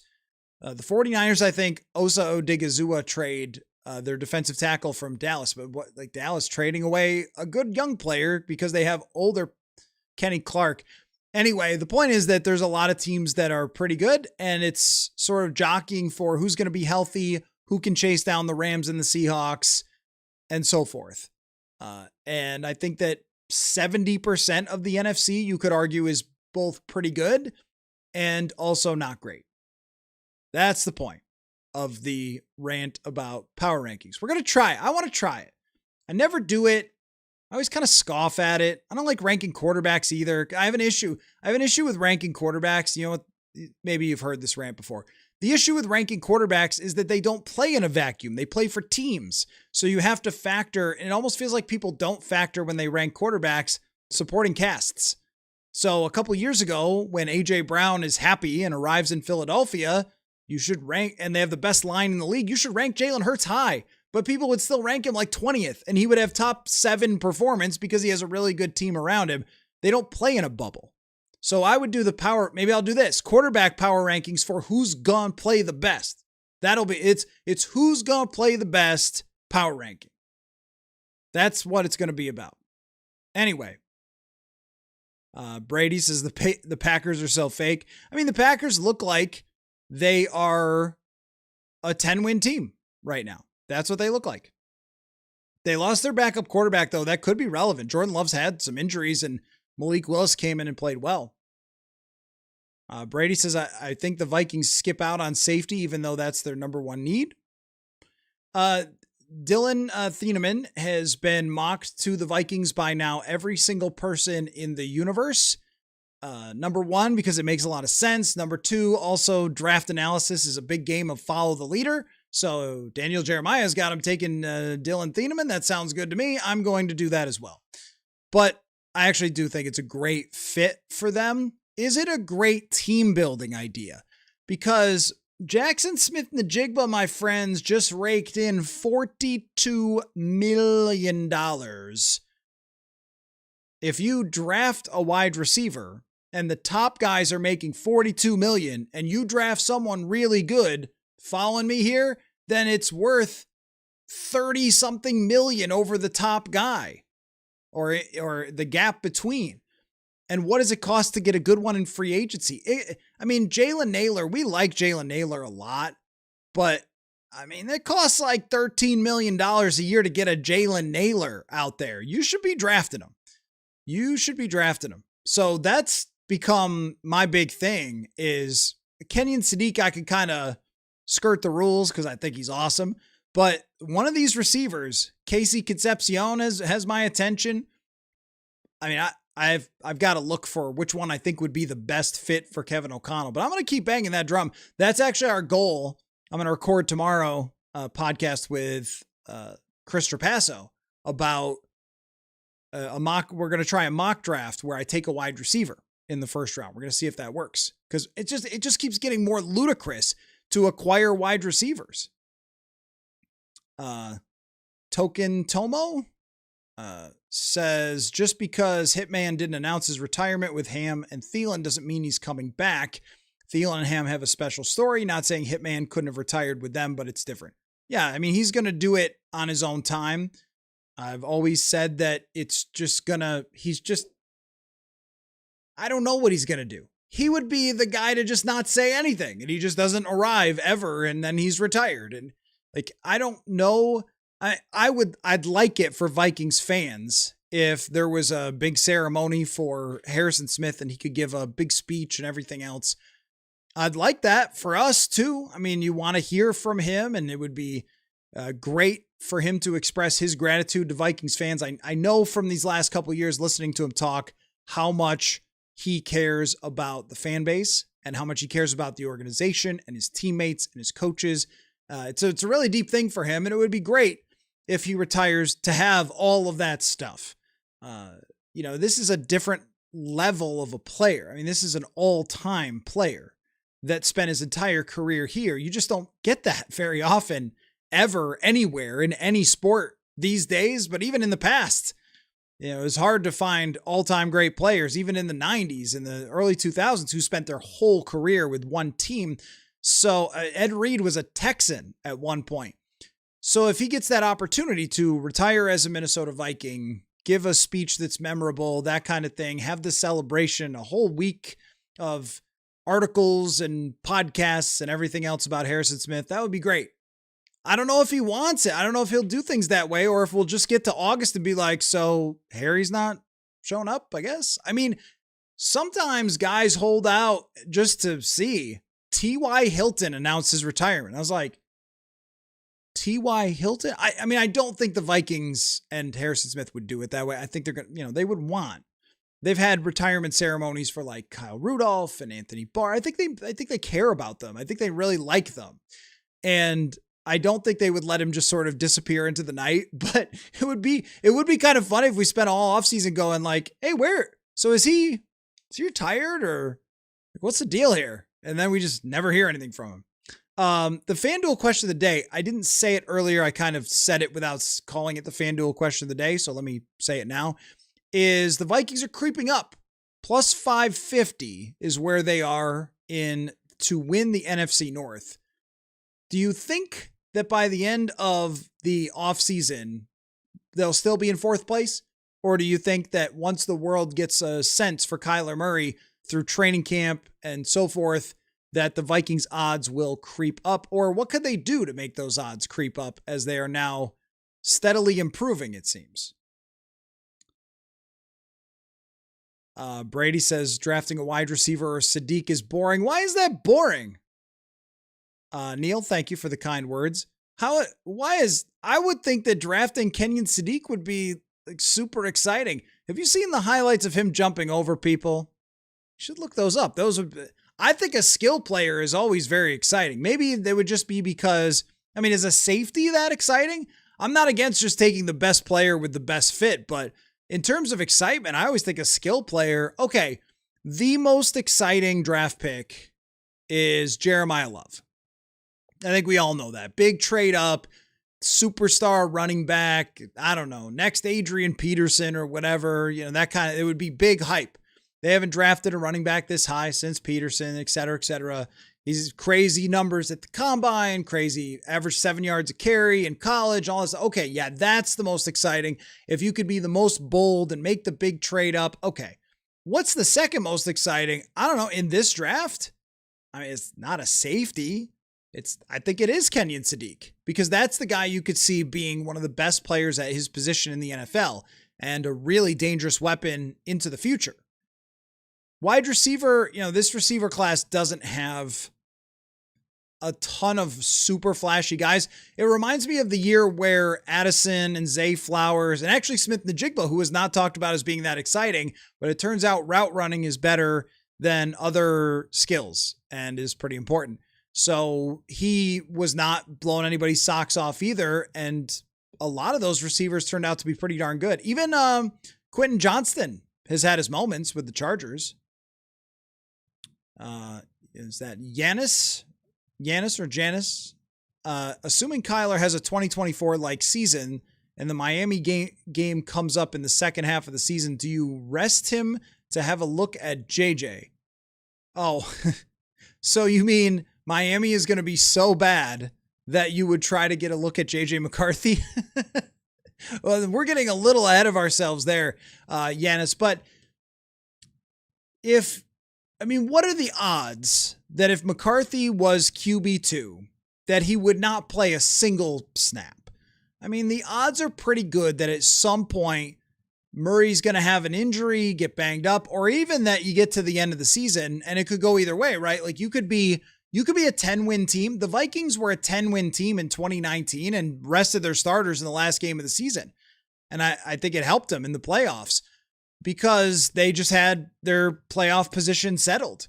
even the Rams, when they played the Vikings in that memorable day in Glendale, which I was so thrilled to travel all the way there for that football game, they rested their starters and they didn't even care who they ended up playing.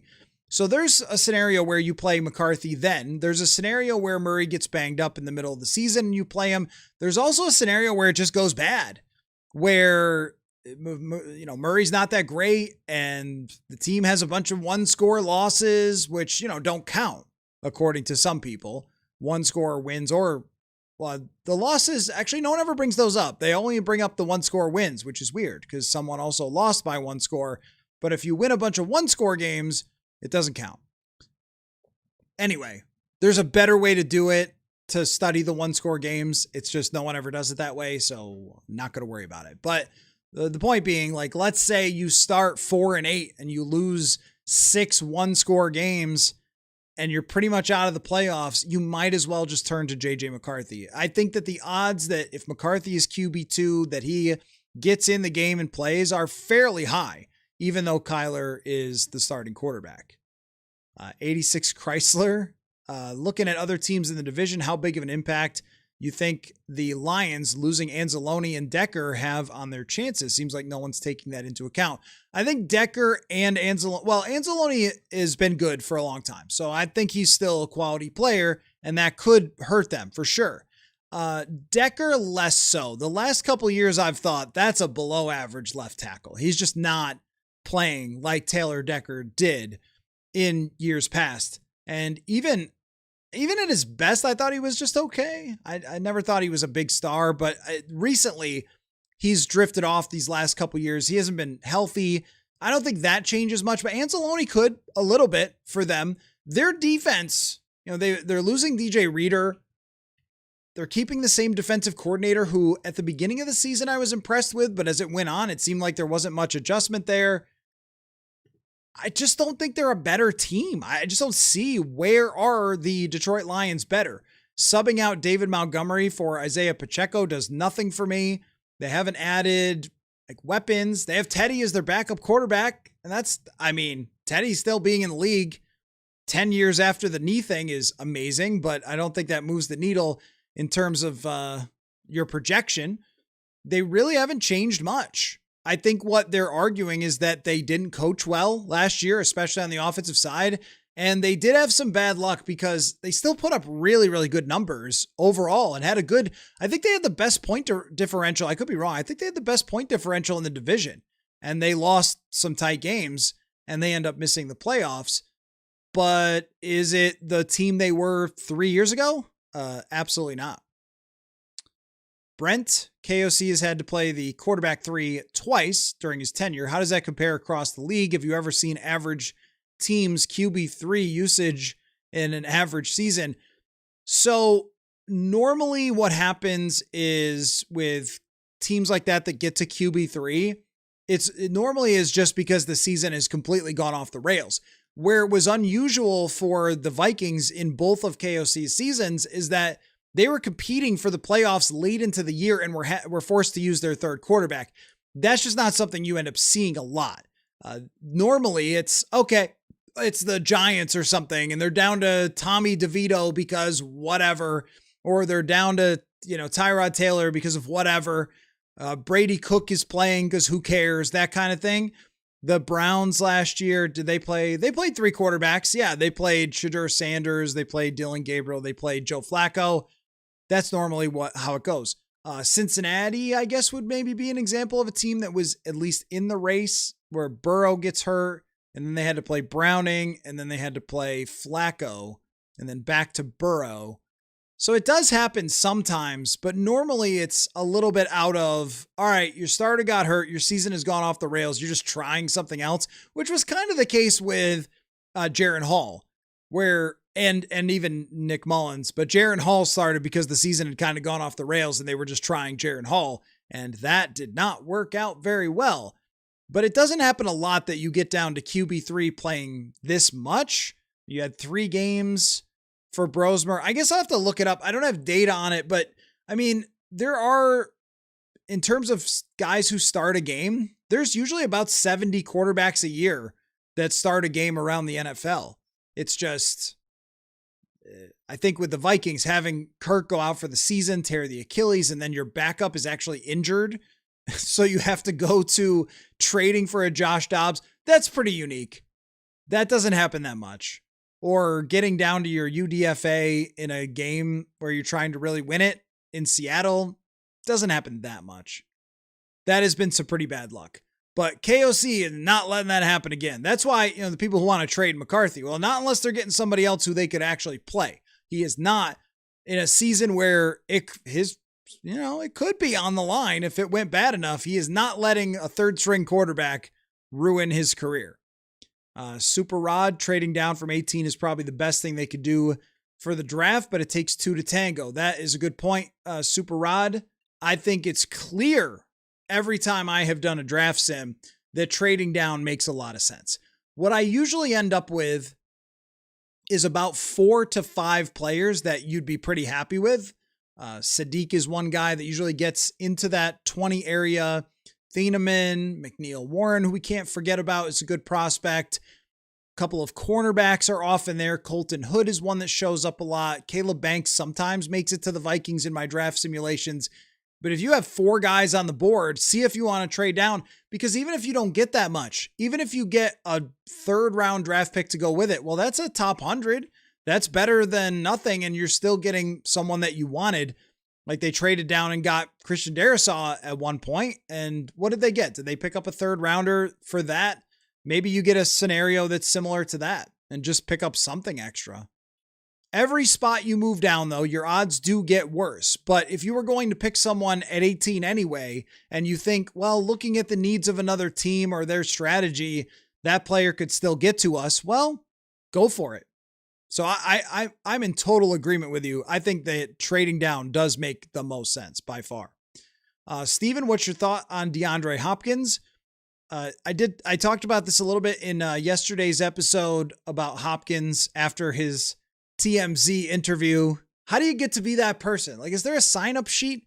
Hey, I'm at the airport a lot. Can I just stick a phone in celebrities' faces and ask them random questions?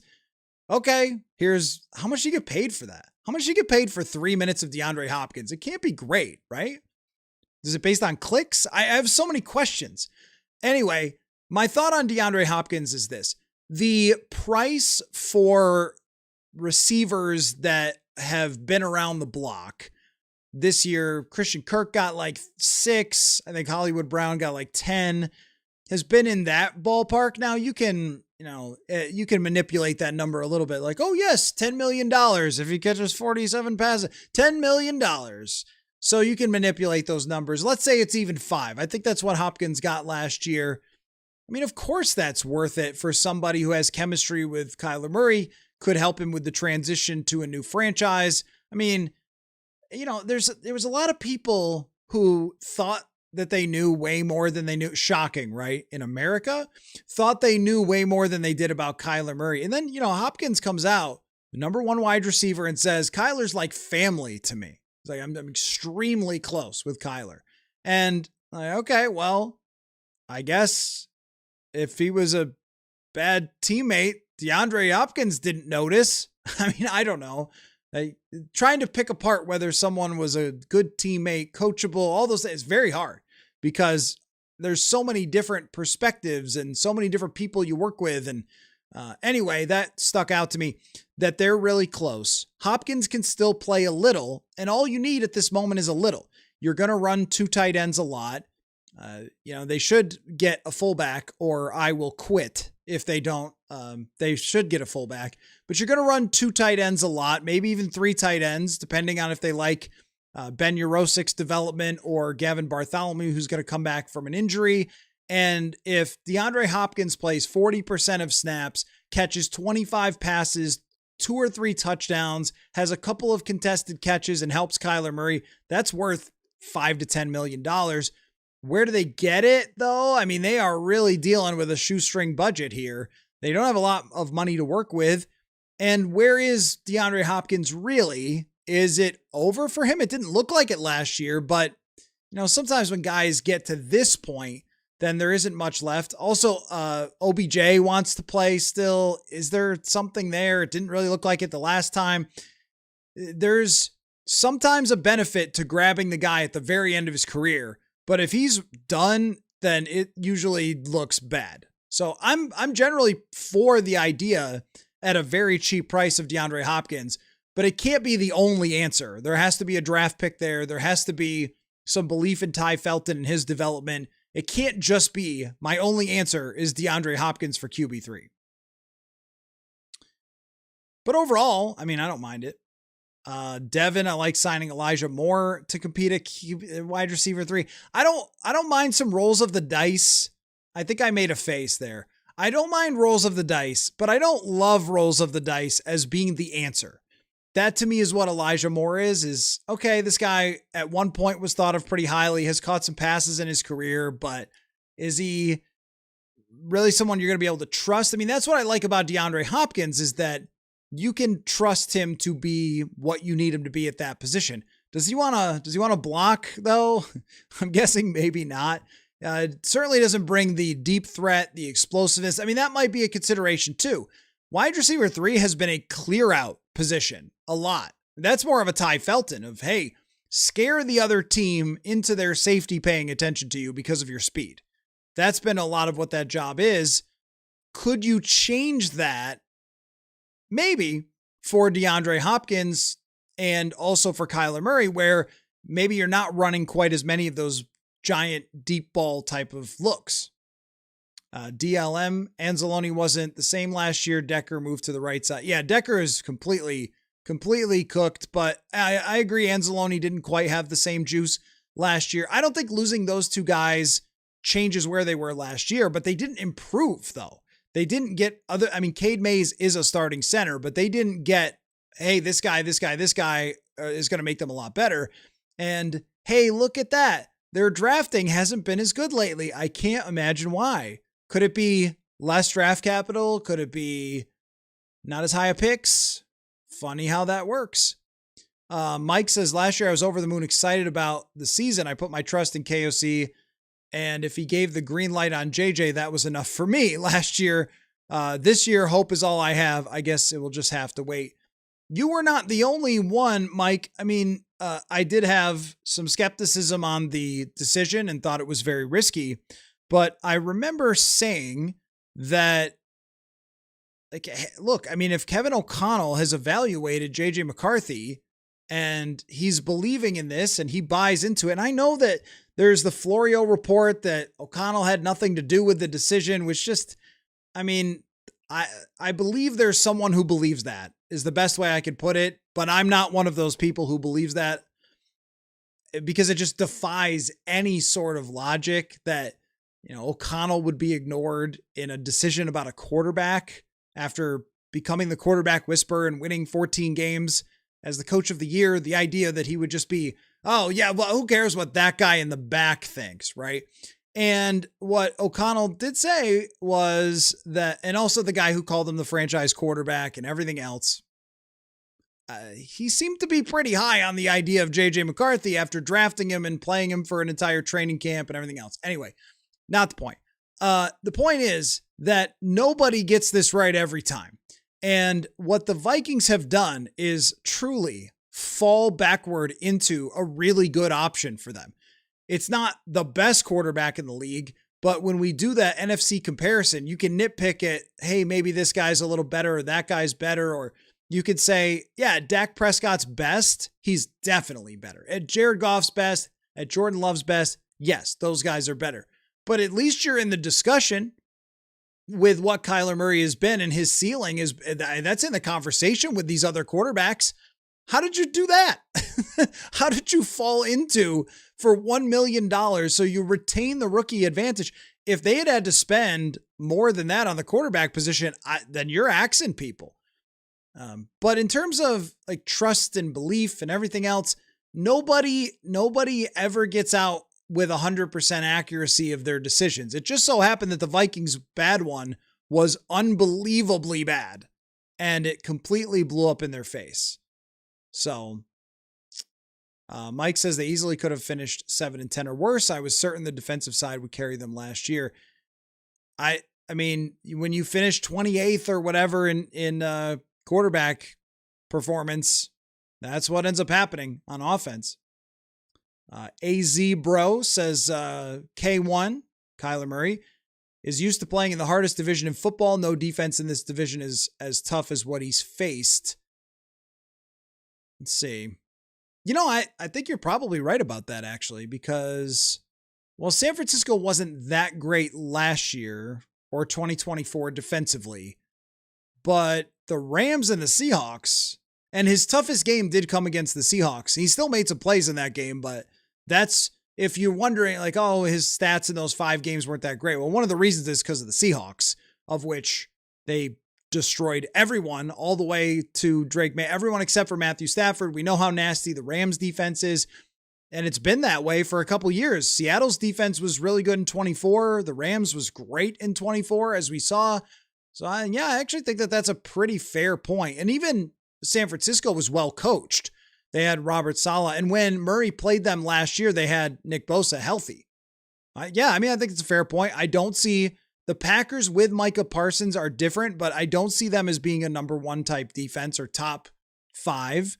Detroit is very beatable on defense, and Chicago has had a lot of overhaul, and they also intercepted everything last year. So they won't do that again. I agree with you. I think if you go through every circumstance with Kyler Murray, the coaching is better. The defense, he's never had a top 10 defense. It's better. The blocking in 2024 for Arizona was pretty good. I think that the Vikings can equal that. He's only had DeAndre Hopkins, and even Hopkins is not Justin Jefferson. The run games have been pretty meh. This run game might be meh also, but those other things, he's never had a coach of the year.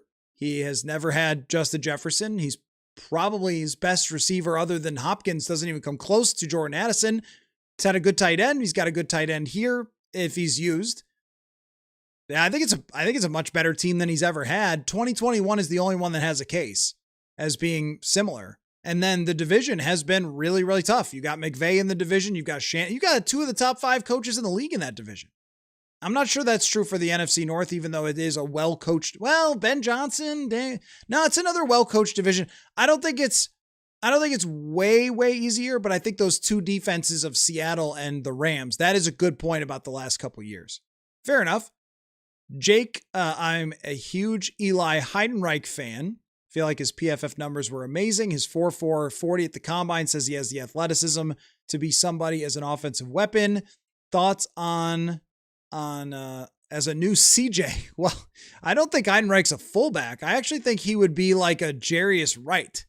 He's got great hands. Yeah, I've actually watched 2 or 3 Heidenreich games. Was it Navy? Just the Army-Navy game, and then there was one other game I watched of him, and he just dominated. He looked like, they're going to naturally compare, he looked like Christian McCaffrey. He looked on the college stage, he looked like freaking Marshall Faulk. He was everywhere in those games.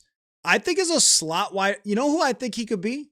He could be David Palmer. Could be like a slot wide receiver, punt return. I like him. I honestly like him. I'll be interested to see what happens. But guys like that who have just balled out and meet the thresholds have often turned out to be pretty good. Natural ball catchers. It's draft season. Natural ball catchers like Cooper Kupp have tended to kind of work. So I like him as sort of a slot guy that can run the football. 5th round, 6th round, I would do that.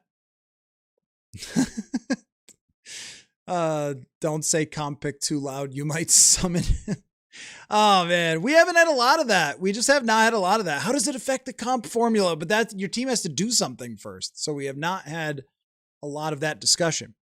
DLM, this draft has a lot of nice mid-round wide receivers. Getting Antonio Williams or Skylar Bell would be a nice addition. Antonio Williams is my guy. Antonio Williams is my guy. First, I think his quarterback has been bad. I don't know. People thought Klubnik, is that his name? Cade Klubnik was going to be something. I was like, I don't understand where you're coming from there. Gets sacked a ton. Isn't very accurate. But Williams is fast. Like legit fast. very good down the field. He actually reminds me of a Jalen Naylor, like very good down the field. I love his fit. I would go for second, well, I guess maybe third round Antonio Williams. I would do that. I really like him.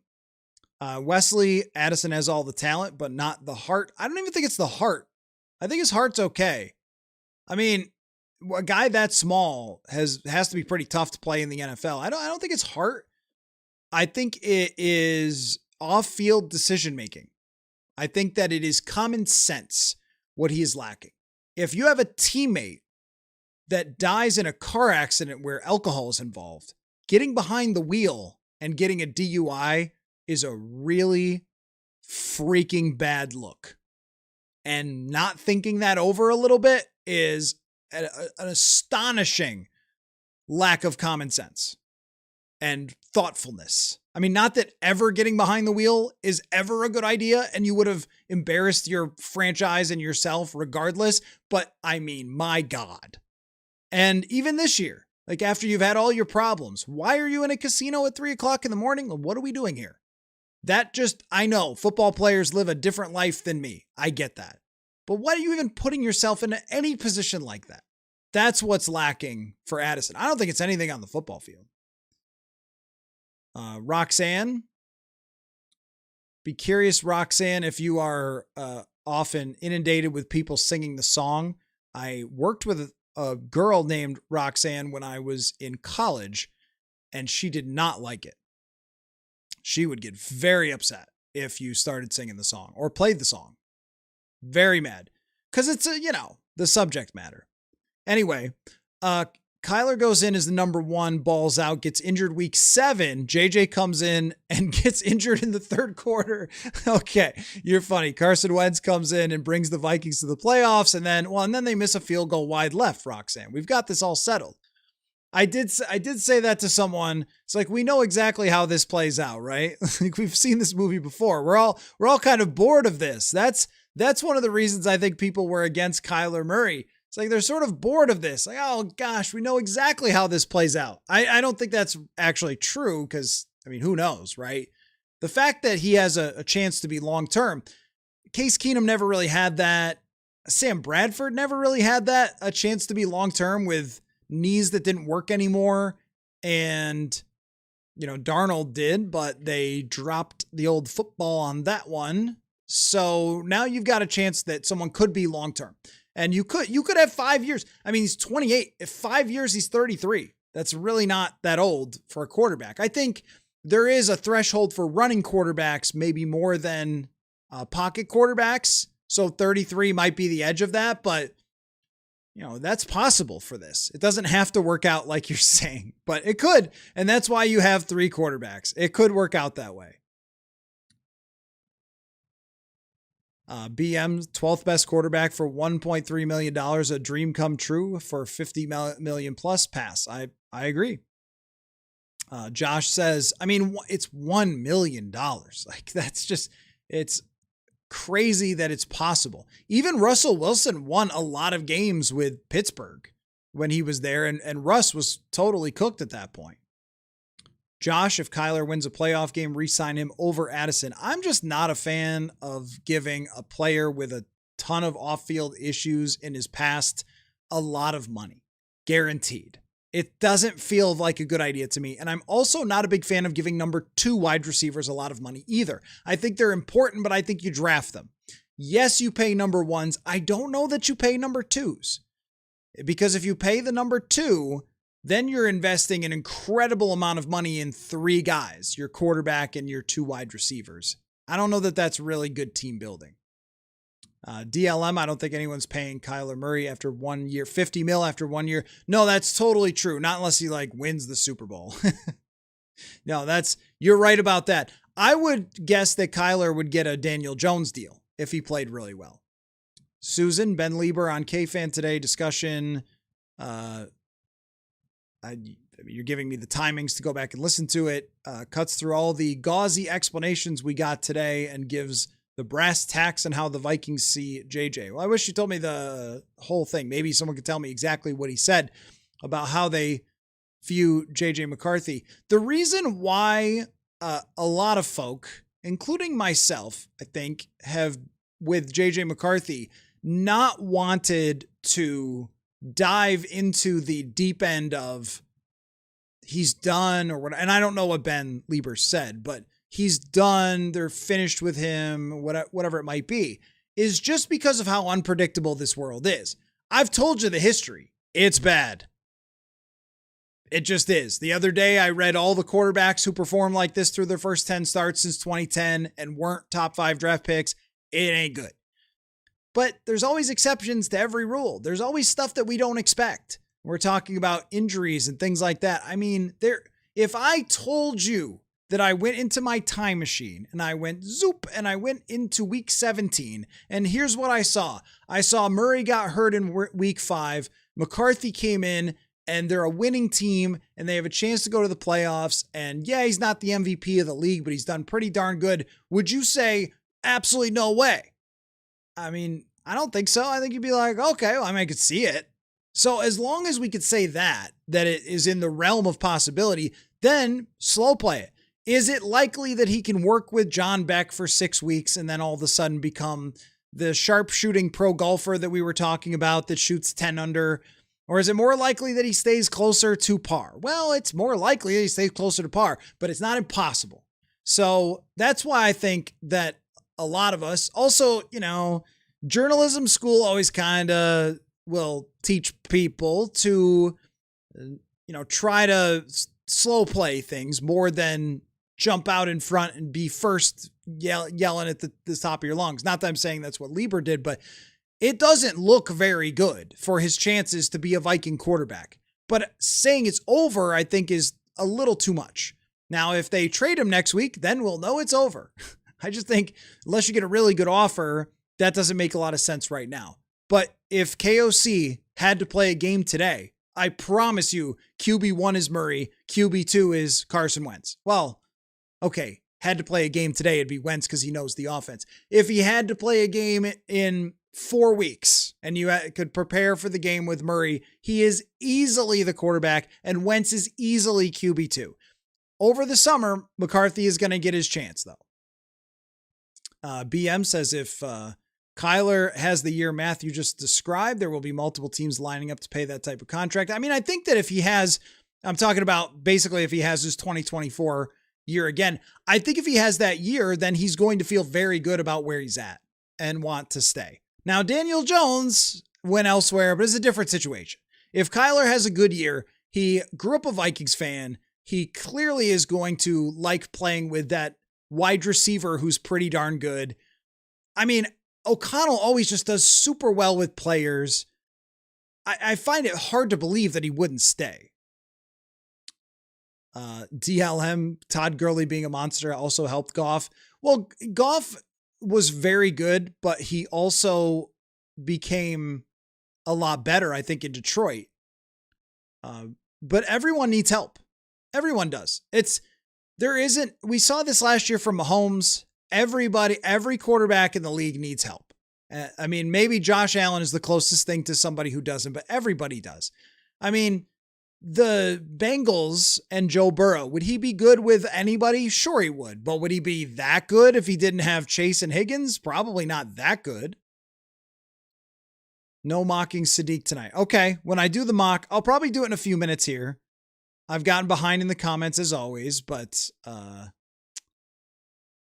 trying to keep up. But we'll do a mock soon, and I will not take Kenyon Sadiq. Here's what I'll do. I will not take Sadiq, and I will not take Thieneman. We're going to start trying different options. DLM, I don't think it's often factored into JJ. Our offensive line was a disaster. Wide receiver hurt and suspended. Those things are true for, a little bit of the early, games, but as the season goes along, he's playing with healthy everything against the Ravens, healthy everything against Chicago. Those are the games and Green Bay. Those are the games where it was lost. Those are the games where the faith of him getting it together disappeared, because you win one of those games. If he even plays halfway decently in one of those games, or 2 of those games you can win, but he didn't. Those ones where they were healthy, guys were open, and it was just, this is too far away. So there are excuses for the early part of the season, yes, and I think everyone is willing to be okay with that, but then you miss 5 games, and you come back and have that stretch where you're just missing guys all over the place. You have 8 false starts. There's really no excusing that. Josh Dobbs looked good in less than a week. Yeah, that didn't last too long. Jay says, what draft picks do you think we could get for JJ if we traded him? At this moment, I think a team would come in with a 3rd. That would be my guess. But I don't know. I mean, how desperate is somebody else? What does the rest of the league think about him? If you're Cleveland, why wouldn't you come in with a 3rd round pick? Why wouldn't you come in with a 2nd round pick? I think Cleveland's got draft capital. I'm not really sure. Why wouldn't you come in with a 2nd round pick if you're Cleveland? You spent a 2nd round pick on a running back last year. So maybe that. Jay will draft a center to start. Possibly, I think it's going to be Brandel and then maybe a center to develop. That's my guess. Remmer says absolutely not in terms of a trade. Still under team control. His value is literally bottomed out, but still has upside. If you trade now, you lose any kind of leverage. Yeah, I mean, Trey Lance got traded for a 4th after losing a camp battle, and that's probably what you can expect. If they hang on to him and he loses a camp battle, maybe someone right now would give you a 3rd. It's worth just waiting if that's going to be the difference. Token Tomo, I pray we don't take one high. I think you mean a center. We have much bigger needs. Actually high on our O-line. Yeah, I think that the offensive line when it was healthy last year was good, but it just wasn't healthy very much. And getting another guy added in is a good idea, Vandermark, and a younger guy who's kind of on the upswing. That's good for them if they have to use him long term. The guard position is a little suspect. Joe Huber being a backup, Michael Juergens, they could probably do better than that in terms of depth, but that's how it goes sometimes with offensive line. You just have to work around it. BM, this is not a team that has depth at any position outside of quarterback and edge at this point. Season hinges on better than average health. I totally agree with that. Totally agree. I mean, that is kind of how every season goes, though. Seattle and Philadelphia, go look at their health track records last year. Jay, we have a center in round 3. I could see that. Glenn, you can't judge the upside of Murray because he's never had these weapons, really only for the one season in 2021. But a weapon is the level of Justin Jefferson. I mean, you have to remember through the same amount of games, the guy had more receiving yards than Jerry Rice at this point in their careers. Like Justin Jefferson's greatness was muted last year by throws that went nowhere close to him. And that won't happen with Kyler Murray. So I agree on that. Norse Force says strictly on talent, I'd put Murray in the top 10 quarterbacks. I think purely talent, speed thrown in there, accuracy. I don't think the arm strength is amazing. I think he can dial it up, but he's just not as accurate when he's dialing it up. I mean, 10-ish. Yeah, probably. You can't ignore some of the production stuff, but 10-ish is probably right.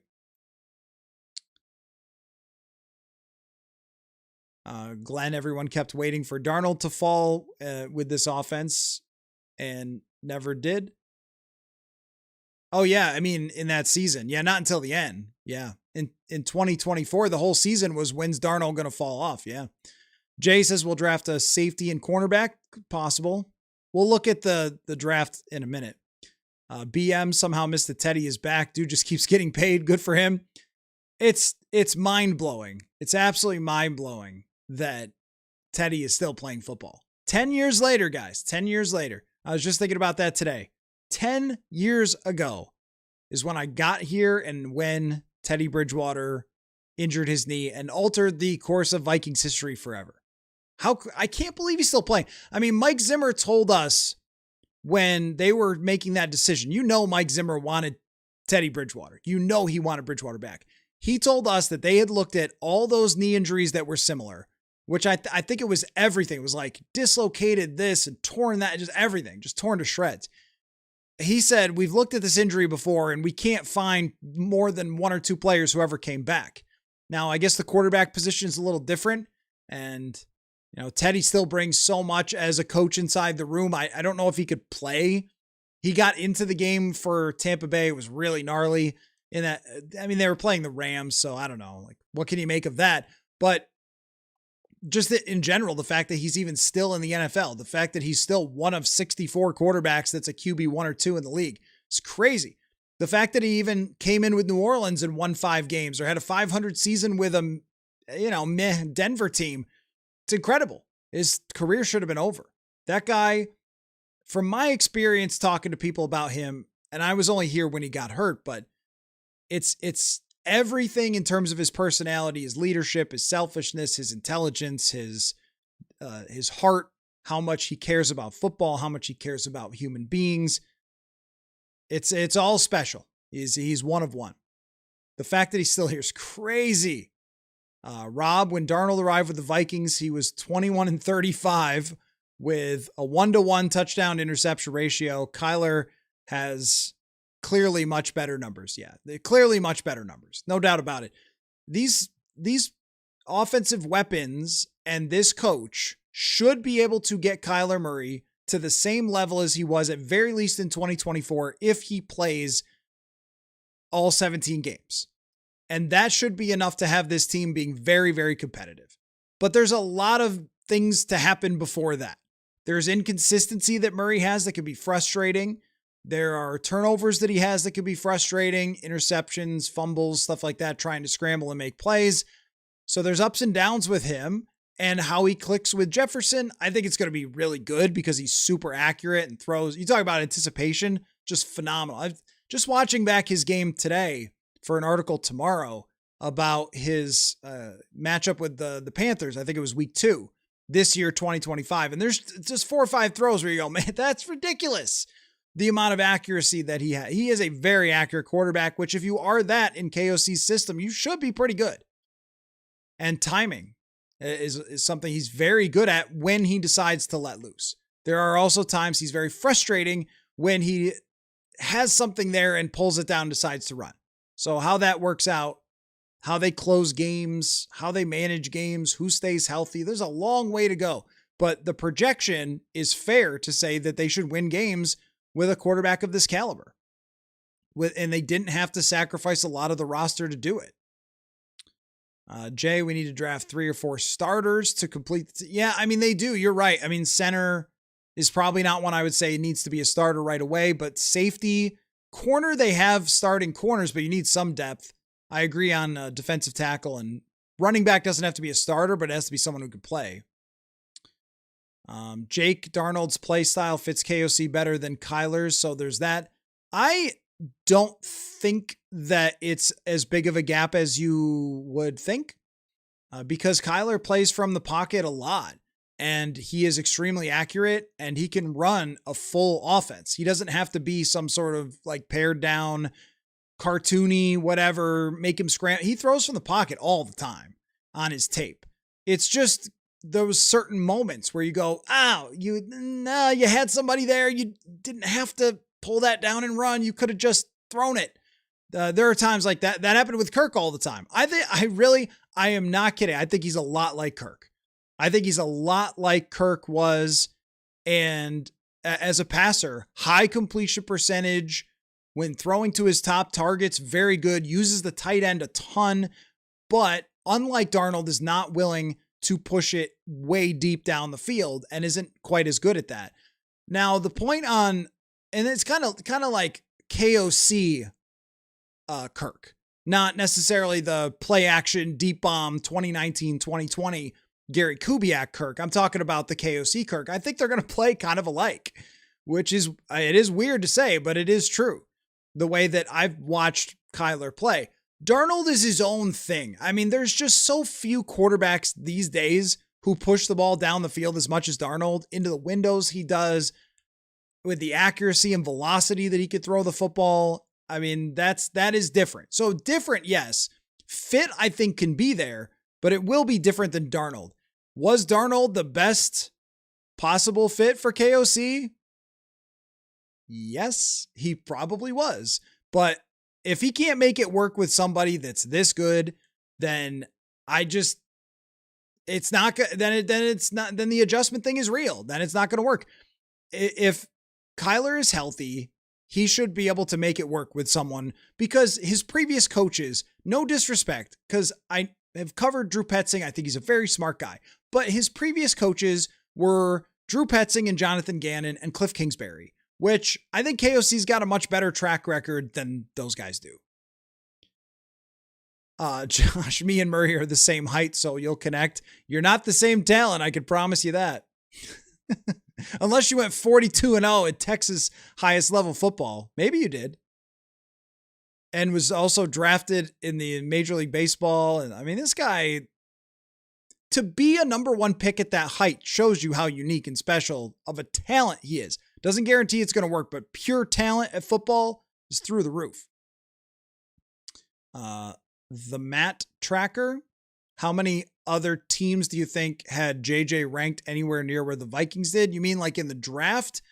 Dude, the opinions going into that draft were wild. I went to the combine that year and I asked every person, because the Vikings were getting mocked nonstop with JJ McCarthy. I asked every person I ran into in the league, media, strangers on the street, everyone, squirrels. I asked everyone I could, what do you think of JJ McCarthy? The responses that I got were all over the map. There were people in the NFL who loved JJ McCarthy, who had him ranked very high. And there were others who thought he was a second round draft pick.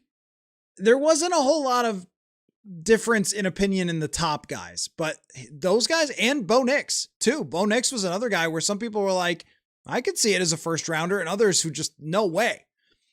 Those middle guys, same with Penix. I remember talking to somebody on Penix who just was like, I don't see it at all. And then there were other people who thought, no, he's first round draft pick. So that's what often happens when you get to the kind of the middle, right? The middle rounds. Ivor, I appreciate you bringing up Jesse Pierce. I will say something about that at the end. I thought, we would just talk some football, but I did want to close with that. So thank you for bringing that up in the comments. And other people who have, I appreciate those words. I was just going to wait till the end. DLM says, honestly, how many quarterbacks in year 3 are dropping absolute dimes with touch passes? There's a reason. If a guy can layer the ball and even has decent velocity, he's usually a top pick. This is a great point, because it was long argued that you couldn't really change someone's accuracy. And then a number of guys kind of did, led by Josh Allen, but there were others who did. I tend to agree, though. I watch someone like Julian Sayin play and I go, yeah, that's it. And he may never become a superstar, but the touch on the ball, the guy was like 19 starting for Ohio State, and he's immediately got touch that McCarthy doesn't have. I do think it is innate to have that much touch. Like when we talk about Kyler Murray, there is a video, and I know whatever, it's a stupid thing, but there's a video of Kyler Murray at a Dallas Mavericks game, and he's sitting on the front row and sideline, and they grab him and they say, hey, take a few shots, bro. Like they just give him the basketball. He's in street clothes. He's wearing like boots and a like leather jacket and a hat. And he just drains 2 threes. Like whatever it is. And you know who else has this is Adam Thielen. Adam Thielen has this freak mode type of skill where he can be a scratch golfer. He has movement skills that other people don't have, can track a football somehow. Well, it's in the playoff game, flying over his head. He can't even see it and reach out and grab it. He's a great basketball player. Like, I don't know. Some people just have this next level of physical talent. Patrick Peterson is a freaking good golfer. Great basketball player. Jefferson's this way. There are just some guys, I don't know what happened. Power lines. Aliens came down and zapped them with some skill set, hand-eye coordination that other people don't have. Kyler's one of those guys. I don't know that JJ is one of those guys. I think JJ is one of those guys that has to work super hard for a really long time to get to a baseline level, which I think he can eventually, but I don't think that's right now at this moment. I think eventually he could get to a baseline level. Now that we've seen a lot. We've seen Ryan Tannehill. We've seen Alex Smith. There's a number of guys who threw the ball too hard, didn't have enough touch, weren't accurate enough, that did get better. So it is possible, but he's never going to have accuracy like a Kyler Murray. If he can throw to, Matt, if he can learn to throw to open receivers, he'll be good. I mean, that goes for, most guys. Most receivers aren't that open. The problem with that is you have to throw them open.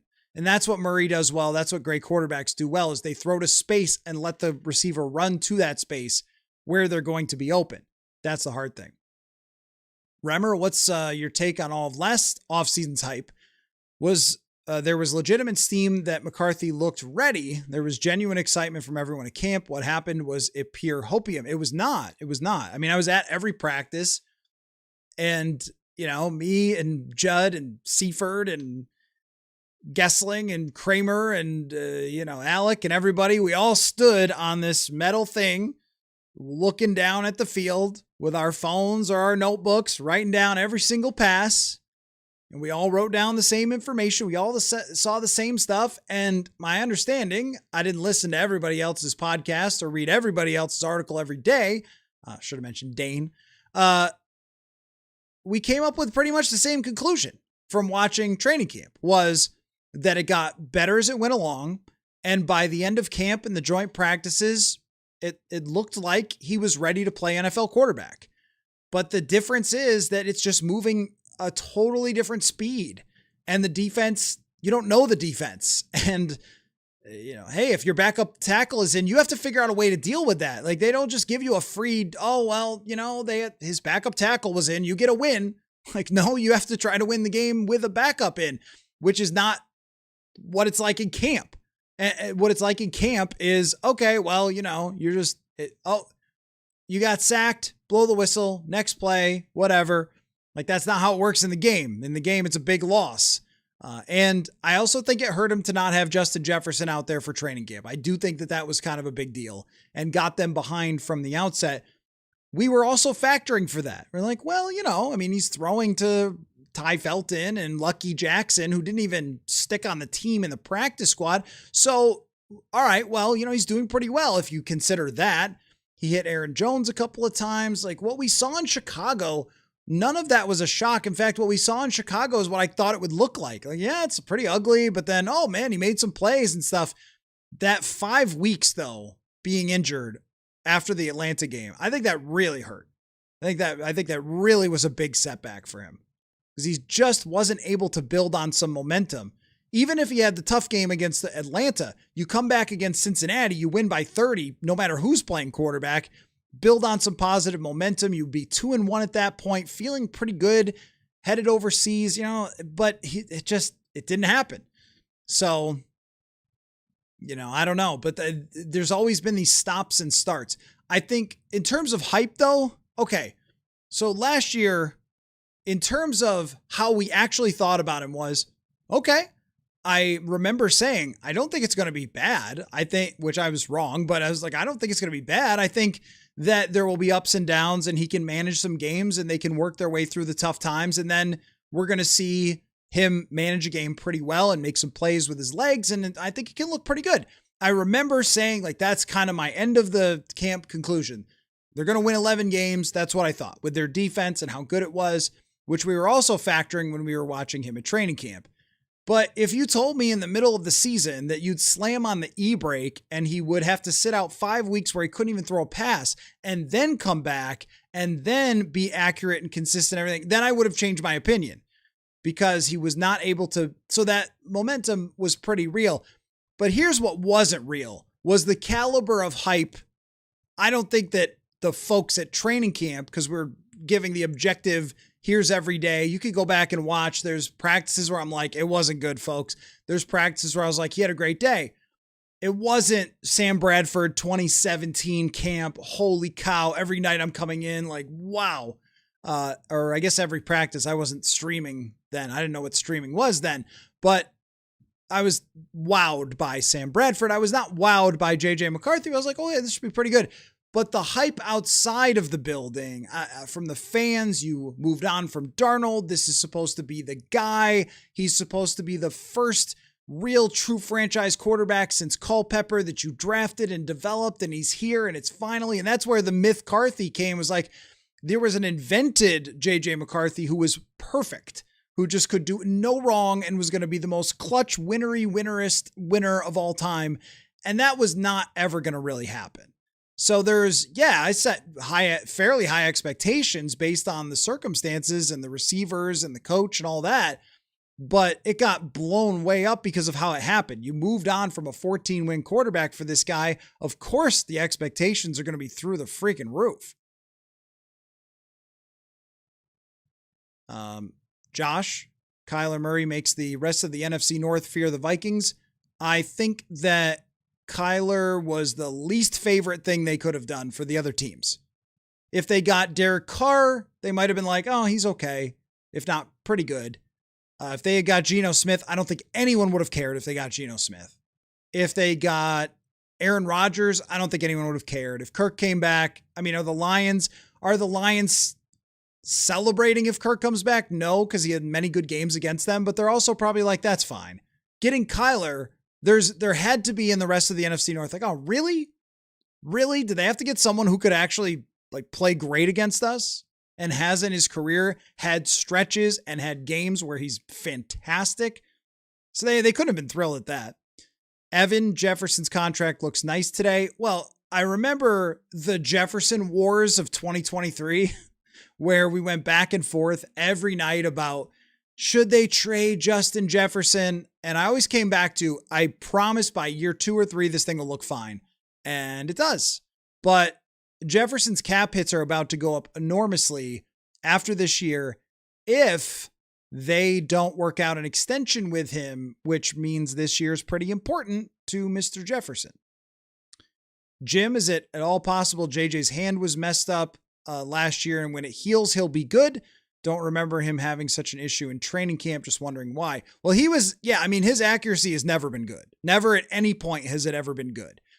It's been better at times. And in training camp, it was decent at times. There were also throws that made no freaking sense. I mean, in those joint practices, the first day, he completed like 6 out of 7 in a 7-on-7 drill. And the 8th pass went flying 50 yards over everyone and was an interception. So he's always had this inconsistency issue since really day one. But is it possible that was a factor? It is. Also, though, all these things that kind of go into, hey, you think this mattered? They all matter. But also they all happen to a lot of quarterbacks all the time.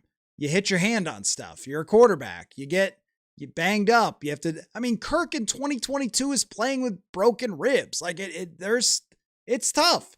If it was an easy sport, everyone would be the quarterback, but it's not.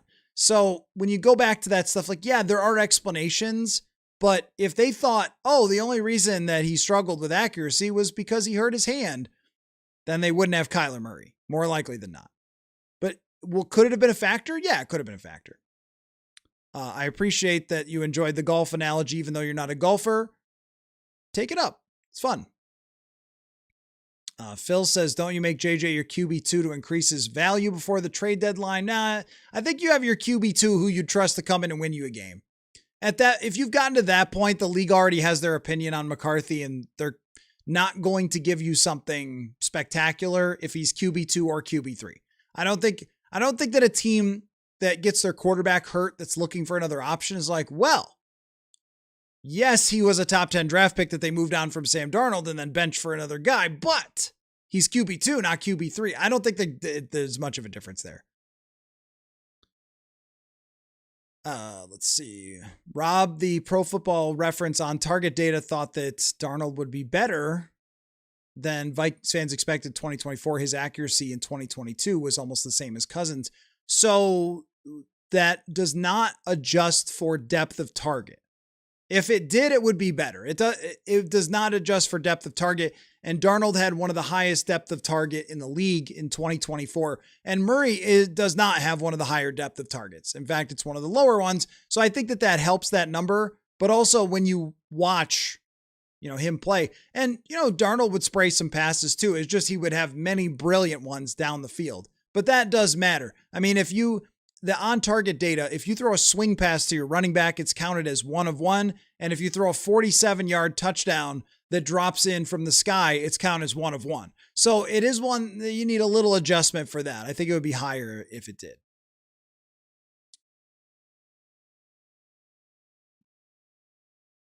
He acted nutty at times. Yeah. You're right. I mean, the way you put that made me laugh, but it's very, very hard to be an NFL quarterback. And the way that he acted, I mean, you described as nutty, which makes me laugh, but it was unusual for what we see because I think he wasn't ready for QB1 with that much pressure. A lot of QB1s in their first year are like Cam Ward. Like, we don't even notice them.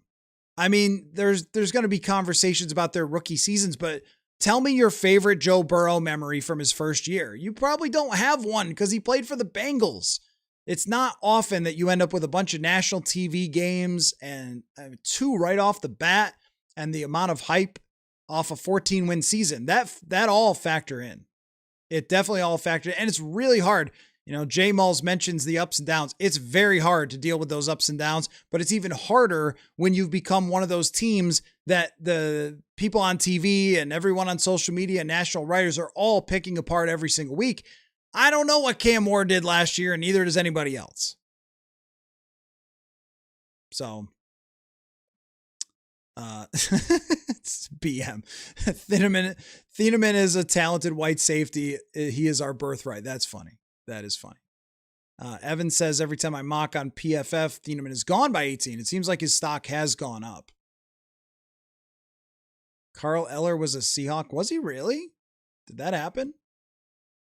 I didn't even know that. Well, thank you, Vikings fans. 7203. Really appreciate the super chat. Thank you very much. Fran was a giant. Yeah, well, not only was Fran Tarkenton a giant, he was a giant during some of the best Vikings defensive years where they could have used him and maybe won the Super Bowl. But nonetheless. So,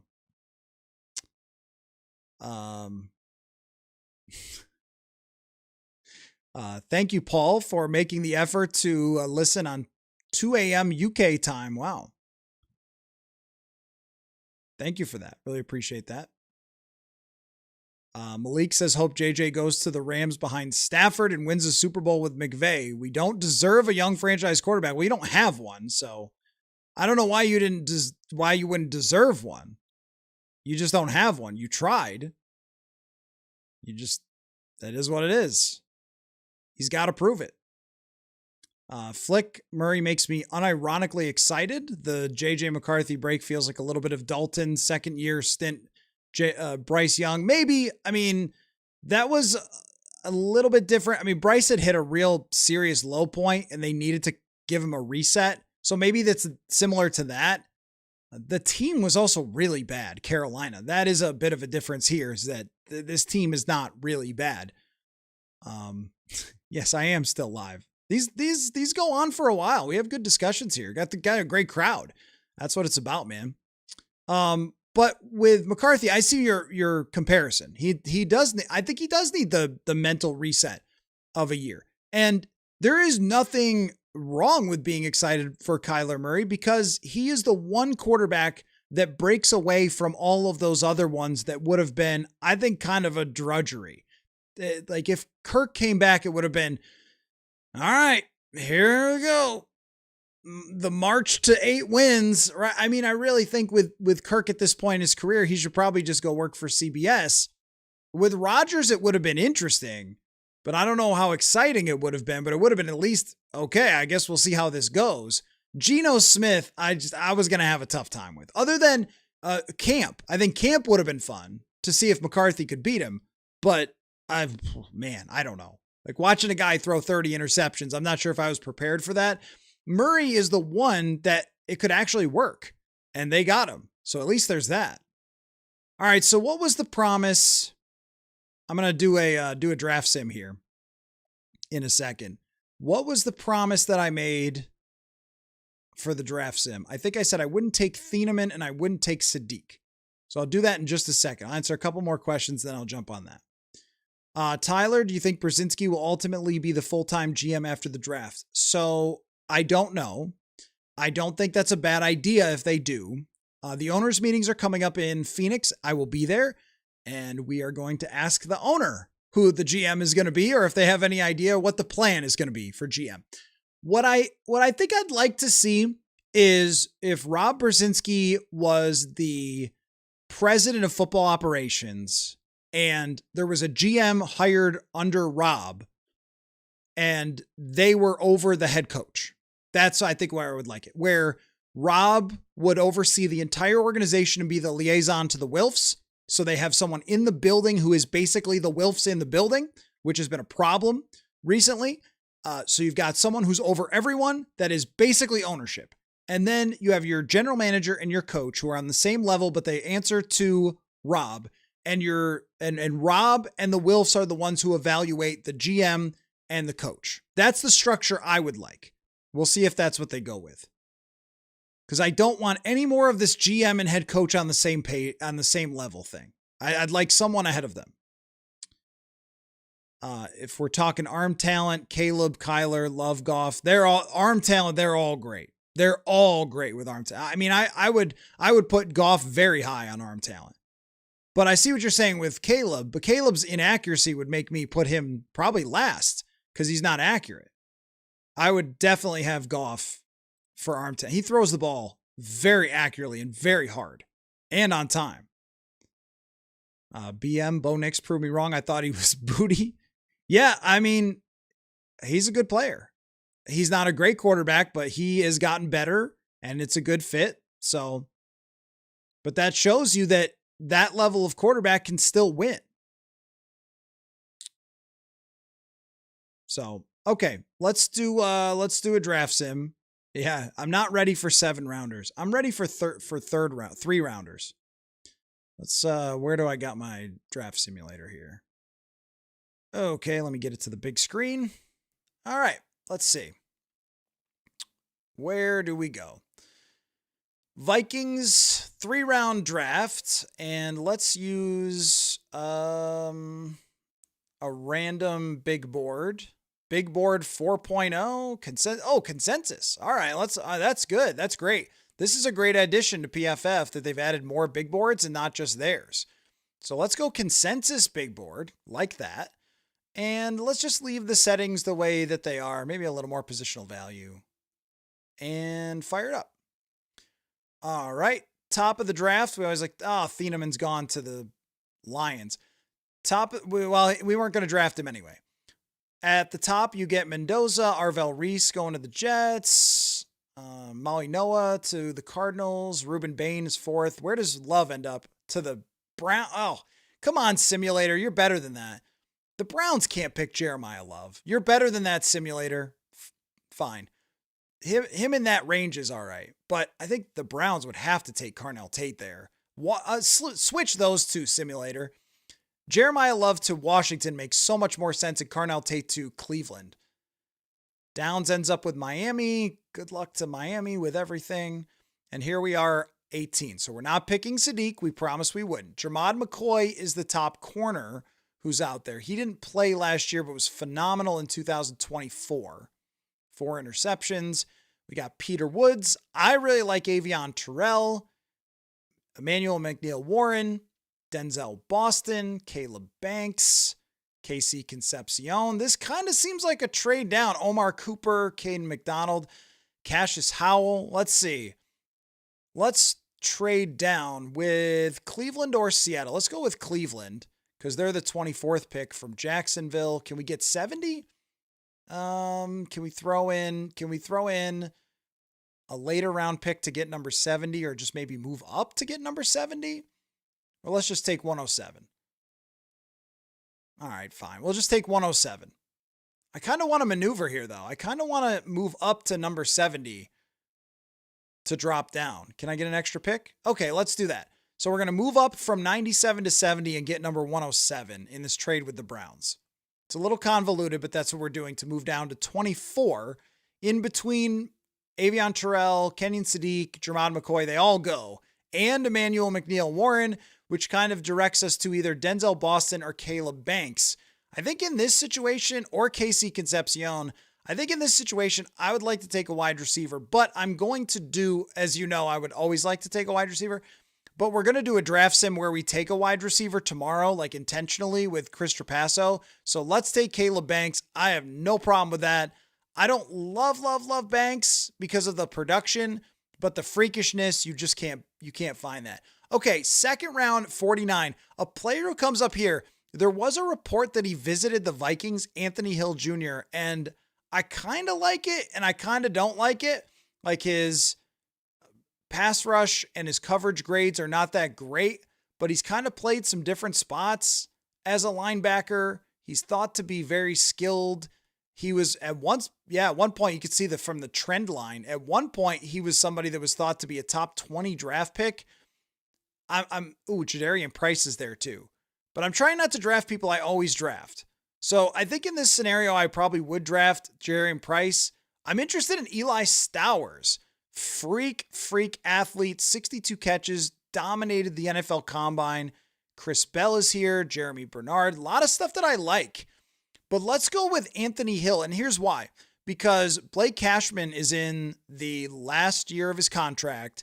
Eric Wilson is 31, and Ivan Pace is just not happening. So let's get Anthony Hill Jr., the linebacker from Texas. And with the 70th pick, falling in our lap is Mike Washington Jr. and Elijah Surratt, who I like as a wide receiver, was great for Indiana. That's actually a tough choice. Sam Hecht, also the center. Ooh, tough choices here. Who might drop? Let's go Mike Washington Jr. and get the 4-3 explosiveness with the 70th pick. And Davison Igbinosun, the corner from Ohio State, is interesting here.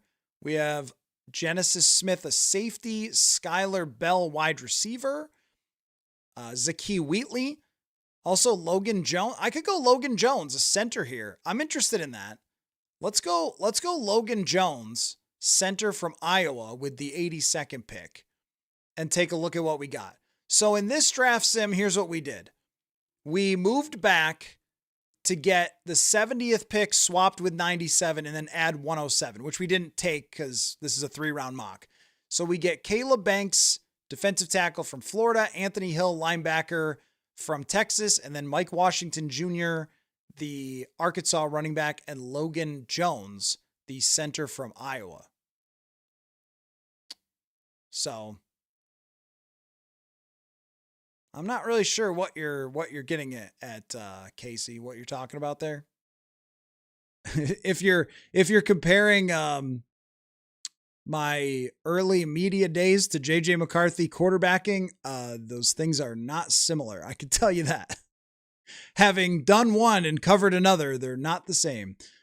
Peter Woods is somebody that people are just really liking. Evan, but also like the draft people like him, but not everybody. Evan screaming to trade down. Absolutely. Absolutely.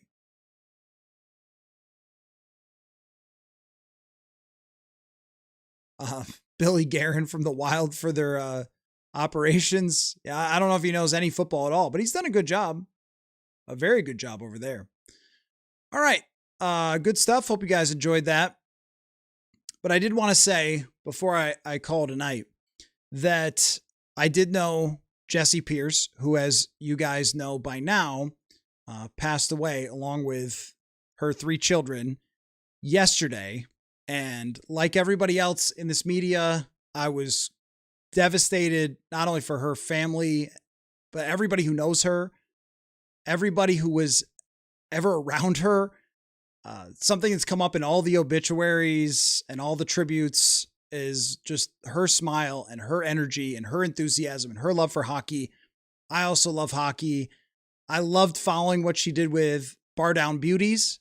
You know, her and I both ran into some occupational issues during the pandemic and started our own podcasts, and we're trying to make it work. And we talked a lot, when that was going on, like are both trying to make the podcast thing work. And she did an incredible job with it. She built it with her huge personality and her love for the game and her passion. She put so much into everything that she did. And I am devastated like everybody else. And especially for those like my really close friends that were around the wild more than me. I wasn't around them a lot. I would chat with her, DMs and stuff like that, little business things about being a podcaster. But I didn't spend a lot of time around the rink necessarily, only a couple times where I met her in person. But, Judd Zolgad, who does a show with her, is one of my best friends. And I just know how much she meant to so many people. And I'm so hurt for everybody. So Jesse was loved, not just here, everywhere in the NHL. Everyone, you see all these tributes coming out from other teams, from other coaches, from other media people, national media people. I just think it shows one person with their energy, with their joy, with their passion, with their love, how many people they could touch and how many people care. And she will be very, very, very greatly missed by everyone here and everyone who knew her. So, yeah. All right. Well, thanks everybody for watching.